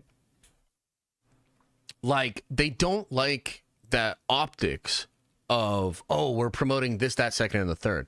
But the issue becomes when you strip that away and you don't replace it with something equally as compelling, you get a very flat character or a very flat story. So, like, yeah, they should have left it in. Absolutely. Or or cancel it, or reconceive of the project. Like, so yes, I do think it's actually a mistake to like kind of keep changing things and trying to like sweep stuff under the rug. I do think it ultimately left the Falcon and the Winter Soldier show feeling very bland and just unremarkable. The reports are that's exactly what's happening with Brave New World as a film. And so, like, it's not so much that I'm like, keep the controversial stuff in there, but like the Hollywood solution to remove that and then just try to replace it with bleh, like, does not work. You know what I mean? So, like, I will say yes, because it's better than what they're doing, but that's not like the goal. It's not like I'm saying like, do this shit. Like, you know what I mean? No, if you're going to do it right. Like, it has to be interesting. It has to be compelling. Like, if you look at Winter Soldier is really interesting and compelling.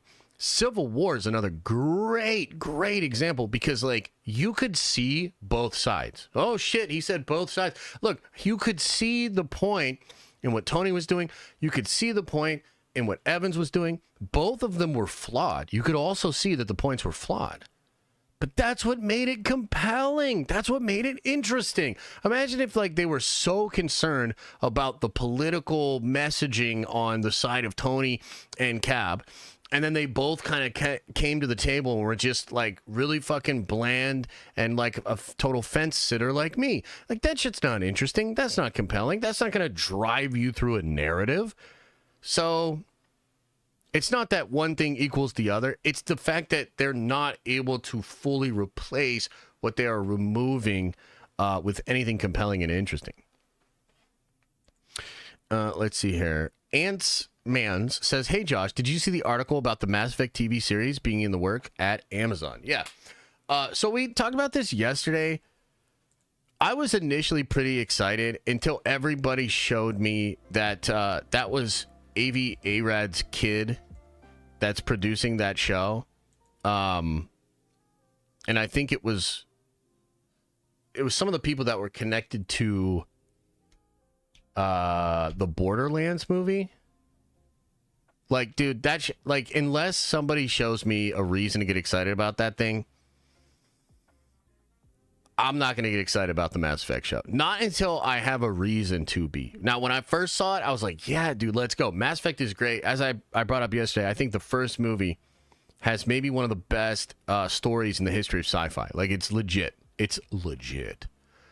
But too many concerns about the creative team surrounding that. Grant Van says, hey, sorry, me again, but I feel like I owe you an explanation. I'm Cali sober, but I do smoke bud. I know some people are specific about their sobriety. I'm Cali sober. What is it? I'm not sure what that means. You're just not doing booze? I'm just insanely happy I am no longer using something that will kill me. Oh, okay, right on. Have a great weekend. Hey, appreciate it. By the way, we didn't need an explanation, brother. Your life, you know, it's all good, man. I just wanted to celebrate... what I think was very difficult. You know what I mean? But thanks for the clarification. Now we know. Maybe being untalented skips a generation. Oh, Jesus. Maybe. Cali sober means still smoking weed. Okay. Interesting. Okay. So this is making a lot more sense to me.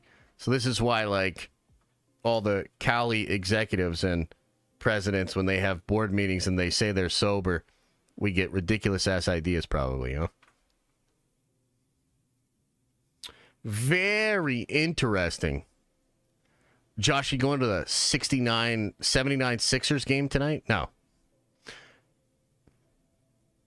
Oh, thanks, Aaliyah. The Watcher, we know, man. We get it. You dick ride DC. Damn, Justin, I thought you were being chill today. You and the Watcher getting into it? Any updates on Pedro's mustache? No, but I think we might get some updates tomorrow. Can you believe it? I'm Ohio sober, not doing heroin. There you go, brother. Oh my God. Which way did Ohio go again? DCU is hype. greater than MCU has some hype, then win. Who and what? Star Wars. Never heard of it. Oh, shit. Okay, Watcher. Watcher, are you Cali sober right now? Y'all are wilding out today. The bucket looks like goatees. What? Am I missing something here? You guys are crazy, man. Are you going to the 69ers tonight? Absolutely, bro. Can't wait. Marvel falling off, DC on top of. Oh, okay. Right on. Right on. Where did Cali sober come from? I don't know, man. I do not know. Okay, are you guys ready to learn about Magic the Gathering? Perhaps you forgot I'm still a giant nerd. And now we must talk about Magic the Gathering and Marvel. Hell yeah. And I gotta shut off the gambling. You guys have been gambling a little bit too much. Boom. It's Jover. Okay, are we ready to talk about Magic the Gathering? Can we talk about Magic the Gathering? Guys, I've been dying to talk about Magic the Gathering. Can we talk about Magic the Gathering a bit? I want to talk about Magic the Gathering. I love Magic the Gathering, dude. Shit is hype. Okay. Okay. How's this looking? How's this looking? Here's everything we know so far about the Magic the Gathering Marvel crossover. Avengers and Planeswalkers assemble. That's right. Marvel fans who also played Magic the Gathering have been waiting for this moment in history. MTG and Marvel are finally collaborating for a Universe Beyond crossover that'll be even bigger than others released before, which is Fallout, Doctor Who, Jurassic World. Most Universe Beyond crossover collaborations only feature one set. The Marvel MTG collaboration will be seeing multiple expansions. I mean, come on. The superhero and tabletop gaming universes are so expansive that they'll need a couple of drops to cover everything, or at least as much as possible. So what do we know about the Marvel and Magic Universe Beyond crossover? Grab your Mjolnirs and counter spells for the ride of a lifetime into the Marvel and Magic collaboration. Shun. Oh, hell yeah. Okay, the basic information. Not much is known about the crossover or the Spider-Man MTG set that's due in the fall of 2025. What? It's fall? Man, it's too early to be talking about this shit then. Fall of next year? Boo! I want it sooner. Let's see here. Beyond collaboration, relieve blah, blah, blah. From Spider-Man's radioactive Spider-Bite to Bruce Banner. Blah, blah, blah, blah. Blah, blah, blah, blah. Okay, here's some of the actual cards. Now, should I explain, like, how to play Magic? Like, the basics, the basic concepts before we get into some of this stuff? Because I want to go over the different cards and like talk about what I think they do and all that. You guys know anything about Magic? Throw a 1 into the chat if you play Magic the Gathering. Which, by the way, your guys' favorite John Campia, he plays Magic the Gathering. I know that Jeremy Johns plays Magic the Gathering. And I guarantee you I could whoop them both. Guaranteed. Facts. 100%. Rossi says, I hope the Ray popcorn bucket is KK's face so I can put an old... Okay. Right on. Right on, brother. Okay, so looks like a lot of you guys do play Magic, and so you kind of understand it. Okay. So, you get a deck of random cards, okay, and you draw your cards. There's mana or energy. That's like a resource card. And you need the resources to play the spells. You'll have creatures, planeswalkers, enchantments, artifacts, Am I missing anything? And then, like, spells. Okay. I can probably beat you, Josh. No, you can't. Man, I've got incredible decks, man. I've got so many good decks. You don't even know. Okay, so let me just talk it through. I'll talk you through some of these cards and explain what we're looking for. By the way, the other thing that's cool is you'll have commons, uncommons, rares. I think you'll have super rares too. I'm not exactly sure. And then you have mythics. Okay. There are also possibly serialized cards. Now, I'm bringing this up because I want you to know what you're looking for when you pull something good or you open up some random packs, and then you send them to the P.O. box. Okay? So the most valuable stuff, like the stuff that we're going to be looking for, probably your chase rares, maybe some of the rares themselves. Yeah, I think it's super rares. What are they called? They're not called super rares. They're called something else. Like the golden ones? Or are those rares? Common, uncommon, super rares, mythic rares. Remind us in a year. I will. So basically, you're going to be looking for your mythic rares, your super rares, your serialized cards, all that sort of stuff, okay? And you're going to have the Spider-Man set is like the first set, and I'll just speculate on a couple things, right? So I bet you'll get a version of Superior Spider-Man. I bet you'll get some Venom cards. I bet you'll get a Black Suit Spider-Man card. Maybe like Web Shooter artifacts. Maybe Cosmic Spider-Man is like a chase rare or something like that. There's no super rare? Okay. She-Hulk twerking ability? God damn it. Yeah. Yeah, something like that. So let me just take you through this, a couple of these cards here and explain. Oh, wow, that's like crazy. Hang on, let me get this. Okay.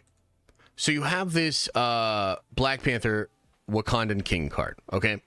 So, first of all, up here in the upper right corner, this is the cost. So this is what you would call a 2-drop, multicolored creature, green and white. Now, green-white is usually, like, token creation. Like, that seems to be, like, a big thing with green-white. I had a bunch of, like, green-white elf decks and things of that nature. Down here, you have the creature type. Now, it says legendary creature, human, noble, hero. What that means is because it's legendary, this can be the leader of a commander deck, which is probably why all of them are designed as legendary creatures so far. Human is going to interact with tribal cards. So there'll be a lot of cards that say, like, buff all your humans, 2/2, or something like that. He would apply for that as well. He has First Strike as an ability. What that means is he does his damage before other creatures that do not have First Strike. So let me just tell you as an example, okay? If he was a 2/2, which is what he is, he's a 2 power, 2 toughness, and he attacked and was blocked by a 2/2 creature, they would both kill each other, okay? But because he has First Strike, if you attack or block and the other 2/2 creature does not have First Strike, then the creature without First Strike dies because the First Strike damage comes in before combat damage. Okay? Stick with me. He has an ability called Survey the Realm. Whenever Black Panther or another creature control enters, put a 1/1 counter on target land you control. Oh shit, so he's doing land shit. That's interesting. So land is how you get this energy up here. So a green and a white. You would need a forest and a plains, which are other cards. Sometimes you'll have a singular card that can produce both. Sometimes you'll have mana rocks or artifacts that you tap to make mana. And so he is a 2-drop. And when he and other creatures enter, you put a 1/1 counter onto your land. So that would literally make your land start to get like 2/2, 3/3, 4/4, stuff like that, okay? Then he has an ability called Mine Vibranium. So for 3 colorless, meaning any kind of mana, move all 1/1 counters from target land you control onto target creature. If one or more 1/1 counters are moved this way, you gain that much life and draw a card? Holy shit, that's really strong. You're lost? Okay, so I'll explain the pattern here, okay? So, turn 1, you play a forest, and then maybe you play a soul ring. Okay? Turn 2, you play a plains. Then you tap for 2, and you put him into play. When you do that, he triggers putting a token onto a land. Okay? Turn 4, you put another creature into play. That puts another token onto the land. Then you pay 3, move the 2 tokens to Black Panther. You gain 2 life and draw a card. And now Black Panther is 4/4 instead of 2/2. Did you catch that? Did that make sense? Hello? RJ Phillip, thanks for the 10 spot, says the new core set came out today. It's called Foundations, and it's meant to introduce new players to MTG. There's a lot of videos that we could watch. Foundations will be in standard for 5 years. What? Really? Can you link me a video, brother? Maybe we can watch that. Again, but even slower. Don't you get it? Okay. Turn 1. You draw a forest. You put it down onto the table. Turn 2. You draw a plains. You put it onto the table. Then you tap the forest and the plains, and you play Black Panther. When you play him, you put a 1/1 on one of your forests or your plains. Turn 3. You play like maybe a 1-drop. Like a little elf. Okay? Then you put another token onto that land. Then you tap 3. And you then take the 2 tokens from the land, put them onto Black Panther. What exactly do I tap? Tap means turning the card to the side. That's how it produces mana. Yeah. Hello? Are you with me still? David says Black Panther still can't beat my blue-eyed white dragon. God damn it. That's a different game. That's a different game. Okay, so the whole thing here is it's trying to be thematic because Black Panther gets a lot of the power from the vibranium, and he can use the vibranium to, like, his advantage. Okay, so I like the fact that he's a 2-drop. That's pretty crazy. 2-drop commanders are very strong. I really like the first strike ability, can kind of help keep him alive a little bit longer. And then his abilities together are pretty freaking crazy. So I think one exploit would probably be to put a bunch of very cheap creatures into your deck. And then some spells that drop like multiple creatures. Yeah, exactly. Elisa has a deck that would do very well with this. And so you like cast a spell, it puts out like 3 dudes, that puts 3 markers on your land. So like that's the loop. That's what you're trying to do. Is you're trying to play a bunch of really cheap creatures and stack your land. You have a draw mechanism. I mean, it's very strong. He's very, very strong, I think. Okay, let's do the next one. Captain America. Little Jeskai action. He's a 3-drop, red, white, and blue. Love to see it. Legendary creature. also human. This, by the way, will be one that I'm really excited for. So he has an ability called Throw. So for 3 mana, unattach equipment from Captain America. He deals damage equal to the equipment's mana value divided amongst 1, 2, or 3 targets. Then he has an ability called Catch. At the beginning of combat, on your turn, attach up to 1 target equipment you control to Captain America. Very strong. Very strong.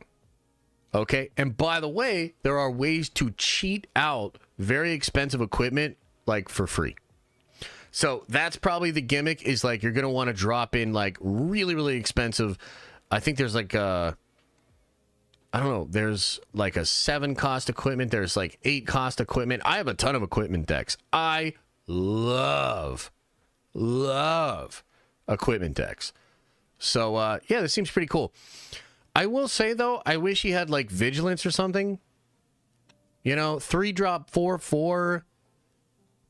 You know, he's sturdy, but you need equipment to make him work. You know, when he does it, he's not going to be able to block on the comeback. I will also say a lot of equipment does give you vigilance though. So that could be cool. That could be good. Interesting. Now, this is one that I must get. I think he's a bit overcosted, but this dude's fucking cool, man. Yeah, now that's true. Kryptonite of Reliquary. However, there will be regular versions of these cards. These cards will have regular versions, we would assume. And perhaps even cooler versions as well. So he's a 5-drop, 3 of any color, and then a blue and a red. He has flying and haste. Holy shit, that is strong. His ability is called Genius Industrialist. Whenever Iron Man attacks, create a treasure token. Then you may sacrifice a non-creature artifact, which treasure tokens are. If you do, search your library for an artifact card with mana value equal to 1 plus the sacrificed artifact's mana value. Put it onto the battlefield tapped, then shuffle. Okay, so this is absurd. He has an artifact birthing pod built into him. Okay? If you know Magic, you know what birthing pod is.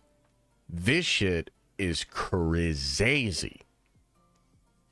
So, the first turn he comes out, he can bring your Soul Ring in.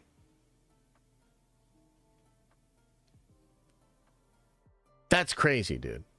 And because he's a 5-drop, you technically have the ability to like have a lot of artifacts out and go searching for other artifacts. And like, to me, I think artifacts are maybe the strongest permanent that you can put out there.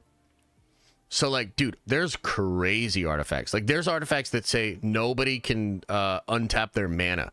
There are artifacts that say you can only cast 1 spell per turn. Like there are artifacts that say everything comes in tapped. He does have haste. Oh yeah, you know he literally has it. That's what's crazy. Now he does have to attack, so you can't like that. That is probably restricting the fact that you have to attack. If it was just a tap feature or like a mana feature, he could probably like. Holy shit, like that you could go crazy with Iron Man. But still a very, very strong ability. I'm going to be quite excited to play Iron Man. I'll definitely have some crazy decks with Iron Man. Storm, my buddy Gilo is building a Storm deck and like, dude, she's absurd. She's a little mana restricted because she's got 3 colored pips and 1. So she's a 4-drop, but like you'd have to get really lucky with your land or your mana rocks to be able to drop her on turn 4 or even turn 3. Is haste one of the most powerful abilities? Haste means they can attack and tap immediately. Otherwise, all creatures have what is called summoning sickness. and they cannot do anything on the first turn that they come in. So haste is very strong. Very strong. Okay, so she's a legendary creature, mutant hero. That means the mutants are going to have a specific type within the sets. That is awesome. So some mutant synergy is implied just by that. She has flying and vigilance. Holy shit. Vigilance means she can attack and she doesn't have to tap, so that she can be there to block on your defense. Her power is called Ceaseless Tempest. Whenever Storm deals combat damage to a player, which is, restricting, the next instance or sorcery spell you cast this turn has Storm. When you cast it, copy it for each spell cast before this turn. You may choose new targets for the copies. Okay, so that's absurd. Like, bro, she is so strong. Josh, how many times a day do you tap? Depends on what I have going on. You know what I mean? It depends on what I have going on. Am I going to be able to take a nap? These are questions. So what this means is you play Storm and you fill your deck with like 1-drop spells. So like there are a ton of 1-drop green spells that let you get an extra land, a ton of 1-drop blue spells that let you draw cards, and then red spells that do damage. So probably like the way that I would play her is like have a bunch of small spells and then just straight damage spells. You know what I mean? So like you probably pop a couple, like a Ponder, you pop like, I forget the green spells names, but like pop, then you swing with her. She has to get through on damage. Like that's kind of a problem, right? You have to get damage in on your opponent. And then you drop like a spell that says do 5 damage. But when you storm it, let's say you cast 2 1-drop spells, now you're doing 15 damage. Like, does that make sense? Like, this is probably a difficult one to understand if you don't understand the game. But she is incredibly strong. I think the fact that she has to do damage is tough. Like that, because people will know that. They'll try to stop that so that you can't pop off. Yeah. Like late in the game, though, like you could do a spell that makes her unblockable. Holy shit. Look out. If Storm becomes unblockable, my God. And I also think she's really strong in like a developing game state because she's vigilant, she's flying, she can take care of all sorts of like little things that'll try to come over the top. She can get damage in and keep up her defenses. Even casting Storm on a 1-drop spell can be really useful. So like she's really good in a developing board state. I think this is a super fun character. I would have a lot of fun playing her. And then we got Wolverine. Wolverine is a 3-drop. He's 1 of anything, 1 red, 1 green. He is a legendary creature, mutant berserker hero. Again, mutant synergy. He has unrivaled lethality. Double all damage Wolverine would deal. Holy.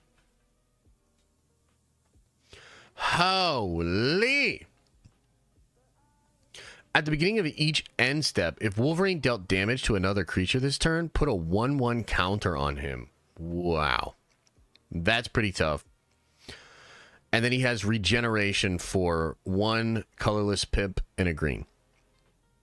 Now, I gotta be honest with you, I kind of feel like Wolverine is a little underwhelming. I don't think he's going to be super strong in Commander compared to a lot of these other characters, but in Standard, where you can run like 3 or 4 of these in your deck and almost always have Wolverine out, like, I think he would actually be really good in that format. You could build a Commander deck around him that would be really cool, and if you love Wolverine, like, you could definitely do some fun stuff here. But he's just like, he's a little too all over the place for me.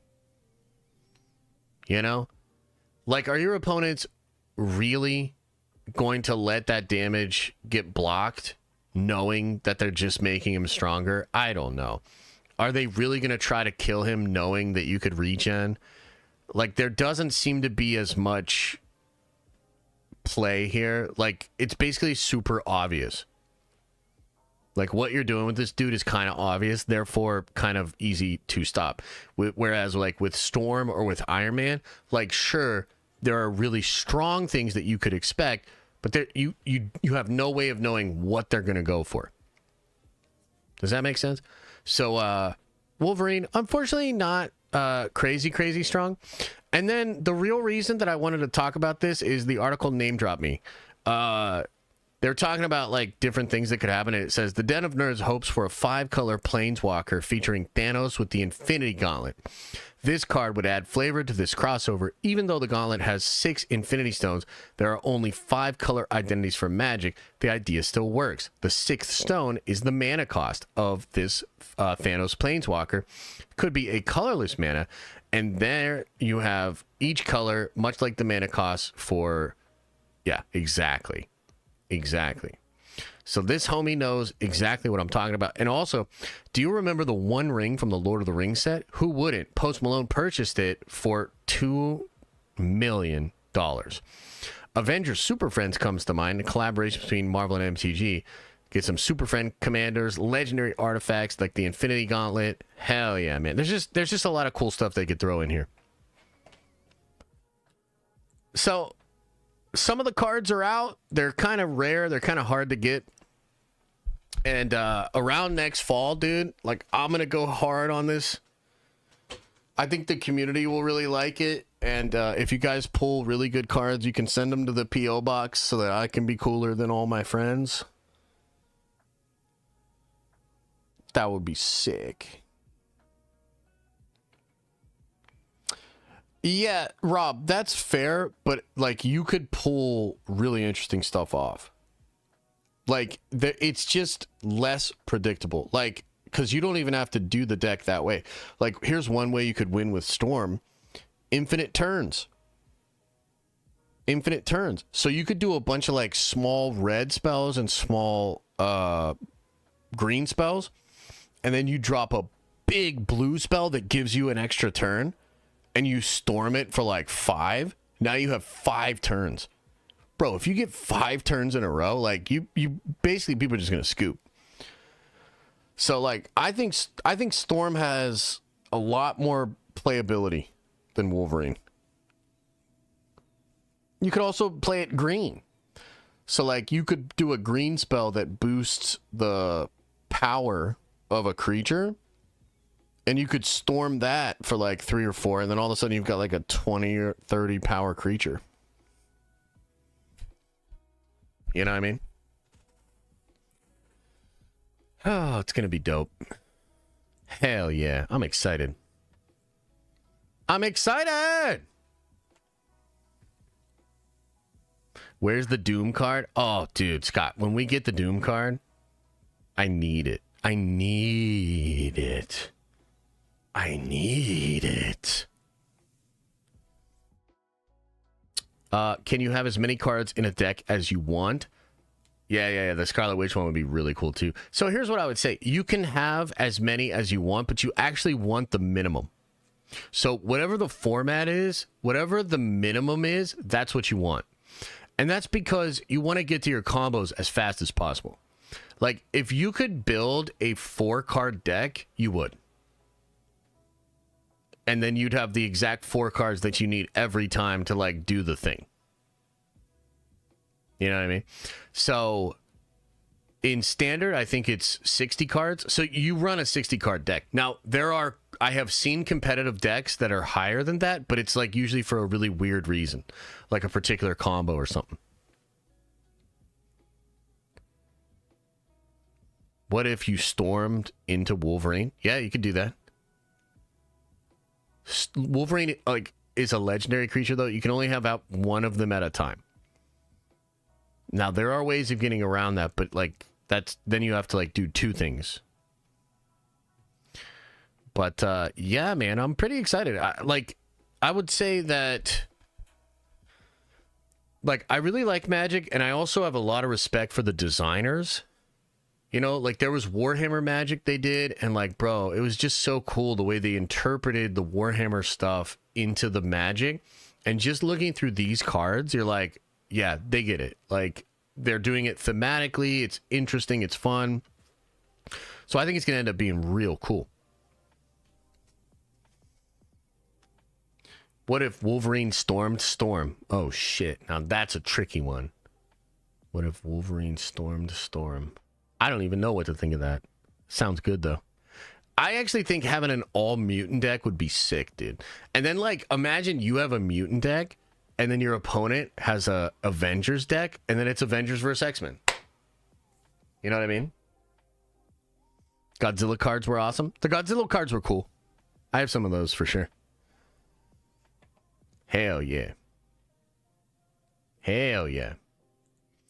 All right, anybody. Hey, any other, anything else you want to go over before we get on out of here? I really appreciate you guys. Thanks for the love. Thanks for the support. We'll be back to regular next week. Be streaming all 5 days. Next Wednesday, we'll have the Nerd Vengers Town Hall. I'm going to be dropping vids. I got at least a video over the weekend. I'm kind of like considering maybe streaming tomorrow during the panel if it goes live. So just stay tuned. I'll either mention it on my brand new Twitter or I'll mention it on the Discord. So maybe we'll stream at like 3 p.m. tomorrow, 2:30 p.m. For the Marvel panel. Maybe not. Like, if I get wind that, like, there ain't really shit happening, then I'm not going to do it. But if people are like, yo, could be lit, you know, maybe we'll do it. Anything else, guys, before we get on out of here? What is on your mind? What are you guys doing? Anybody got cool plans this weekend? Hey, you have a good one too, man. Retry Diamond on Discord again tonight. That was fun last week. Let's put just a little bit more space. Like, look, I really like you. I like you guys. I don't know if you knew this, but I like you guys. But I also, I mean, to be honest with you, the reason I had canceled Wednesday night stream is the election was like a sports game for a lot of you. Like, I mean, like a lot of you were like really about your team. And one team won and one team lost. And I felt like I didn't want a lot of you that were on the winning team to be rubbing it in too much to the team that lost. And to be honest with you, I think even you would have regretted it. I think even you a week later would have been like, I shouldn't have said that to so-and-so. Because look, we're the Nerd Vengers. We're supposed to be fucking together. No Diddy. We're supposed to be together. So I just wanted to eliminate the possibility of those kind of interactions amongst you guys. It wasn't so much about you and me. It was more about you guys and you guys. So we'll give it a little bit of space. I think next week, people will use a lot more grace and humility. A little bit of the buzz will wear off. Maybe you'll realize that shit probably ain't going to change that much, but we'll see. Maybe it will. Who knows? It's a wild ride. But yeah, so we'll be back more to regular next week. Either way, I appreciate you. Bow chicka bow wow. The Gambit movie. Yeah, it's kind of wild, huh? Apparently Marvel really likes Channing Tatum Gambit. I don't think you're going to get a movie with him. Maybe he'll be in a movie, but I don't think you're going to get a Gambit movie. Right? Like, maybe he'll get Exiles. Maybe he'll be in Deadpool and Wolverine 4 or whatever.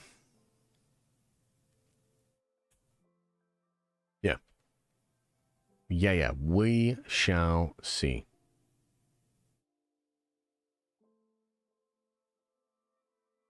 Yeah. Anything else, guys? What's up before we get out of here? Anything else? What's up? What's up? Y'all doing okay? He's too old. What? Give us a Blue Hulk? Yeah, for sure. How are they going to make a Gambit movie when we can't understand a word he's saying? Yeah, it's like you almost need Deadpool to translate, right?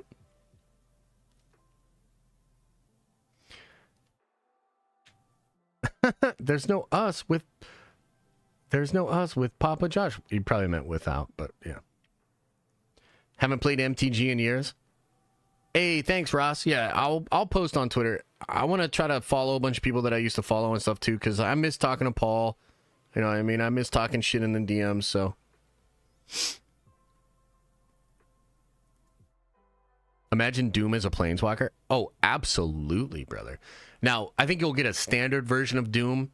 You might get a Doom bot mechanic thing where, like, Doom hits the field and you create 2 other Doom bots, and every time he's targeted, it goes to a random Doom bot or something like that. Like, that would be lit. So there's, like, a lot of cool ways they could do that for sure. Theory and Wave want you on the new podcast? Maybe next week, man. Maybe next week, dude. You know, it's been a crazy week, so I wasn't even thinking about that this week, but yeah, I appreciate those guys. I like both those guys. I really do. I really do. I mean, you know what's funny is, like, I'll end on this note. I think a lot of you guys get me because we spend so much time together, and you're like, oh yeah, no, like Josh, man, he'll kind of be an asshole. Like, he'll be really snarky. He usually goes for humor above serious, but he does like people. He does care. He has a heart, you know, all these sort of things.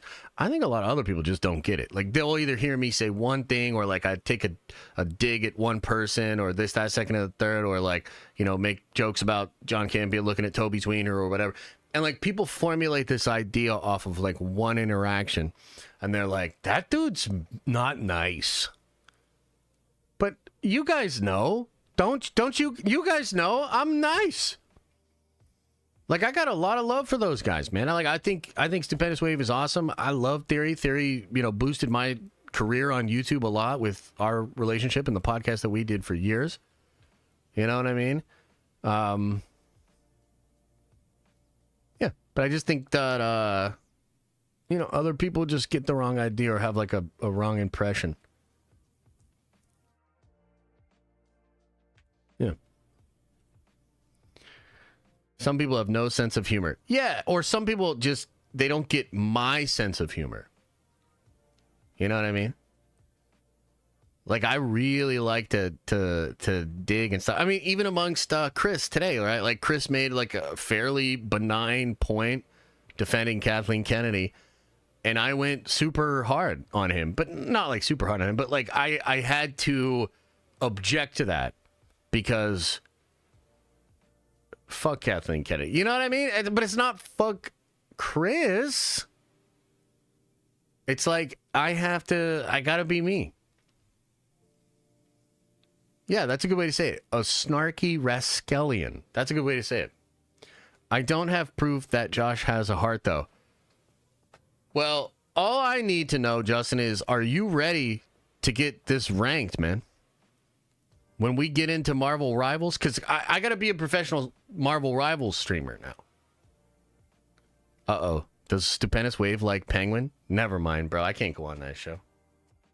I can't go into a hostile-ass environment like that where some people actually think Penguin is good and not a complete snooze fest. Fuck out of here. Aaliyah says, did Wanda go to Doom or did Doom rescue her? I think in the MCU version, Doom rescued her. My current prediction, and, you know, I dropped the video yesterday, but I'll expand on it a little bit. I think Wanda, after MOM, erased her own memory and went to Sokovia. But I think Doom will figure all of that shit out. And he's going to find her. Yeah, man. You have to put you'll have to say the trailer Theory put out was amazing too. Wave was shilling. Oh no, really? I mean, I would say this. I'd be like, hey, it looked pretty good, but that ain't a trailer, brother. That's barely a teaser. You know what I mean? Like, if you were rushing out of the bathroom and you took an extra second to make sure you don't have any dingleberries, you missed the whole thing. Like, you know what I'm saying? Josh, I'm going to be ranked so high as a Wanda player. Well, now there's no synergy between Wanda and Magneto. So, like, I don't know, man. They better buff Magneto then. They better not just, like, literally have stripped that power, and then it's just that now.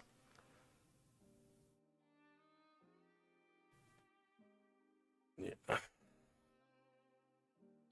Josh, you're invited to the carne asada. Are you talking about like some tacos de carne asada? Because that sounds good, bruh.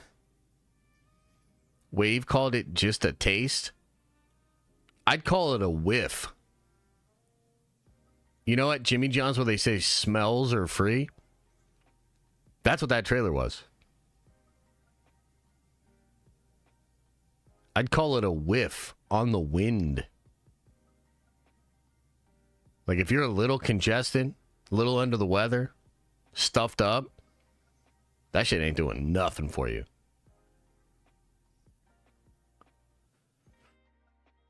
All right, I got to get out here. Hey, I appreciate you guys. Thank you for being here. Thank you for the love. We'll be back at it a little bit more regular next week. I look forward to it. And I'm sure you do too. As I always say, I hope you are having an awesome and a nerdy day. And I'll see you in the next video.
Is everybody gone?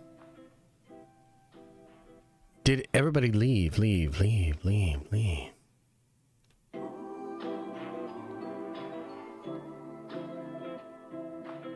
Simon Kinberg is like the band that you can now see at Six Flags.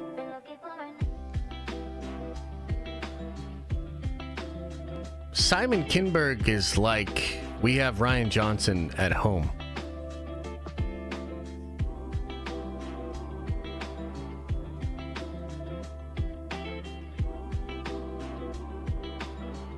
I'm going to be honest, guys. I still kind of can't believe that this is happening. But alas, here we go. Once more into the breach. Once more we nerdvenge.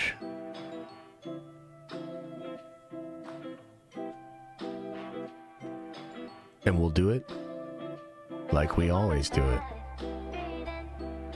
Together. You guys have a good ass weekend. Speaking of ass, open up your third eye. And wash out that stinky butt.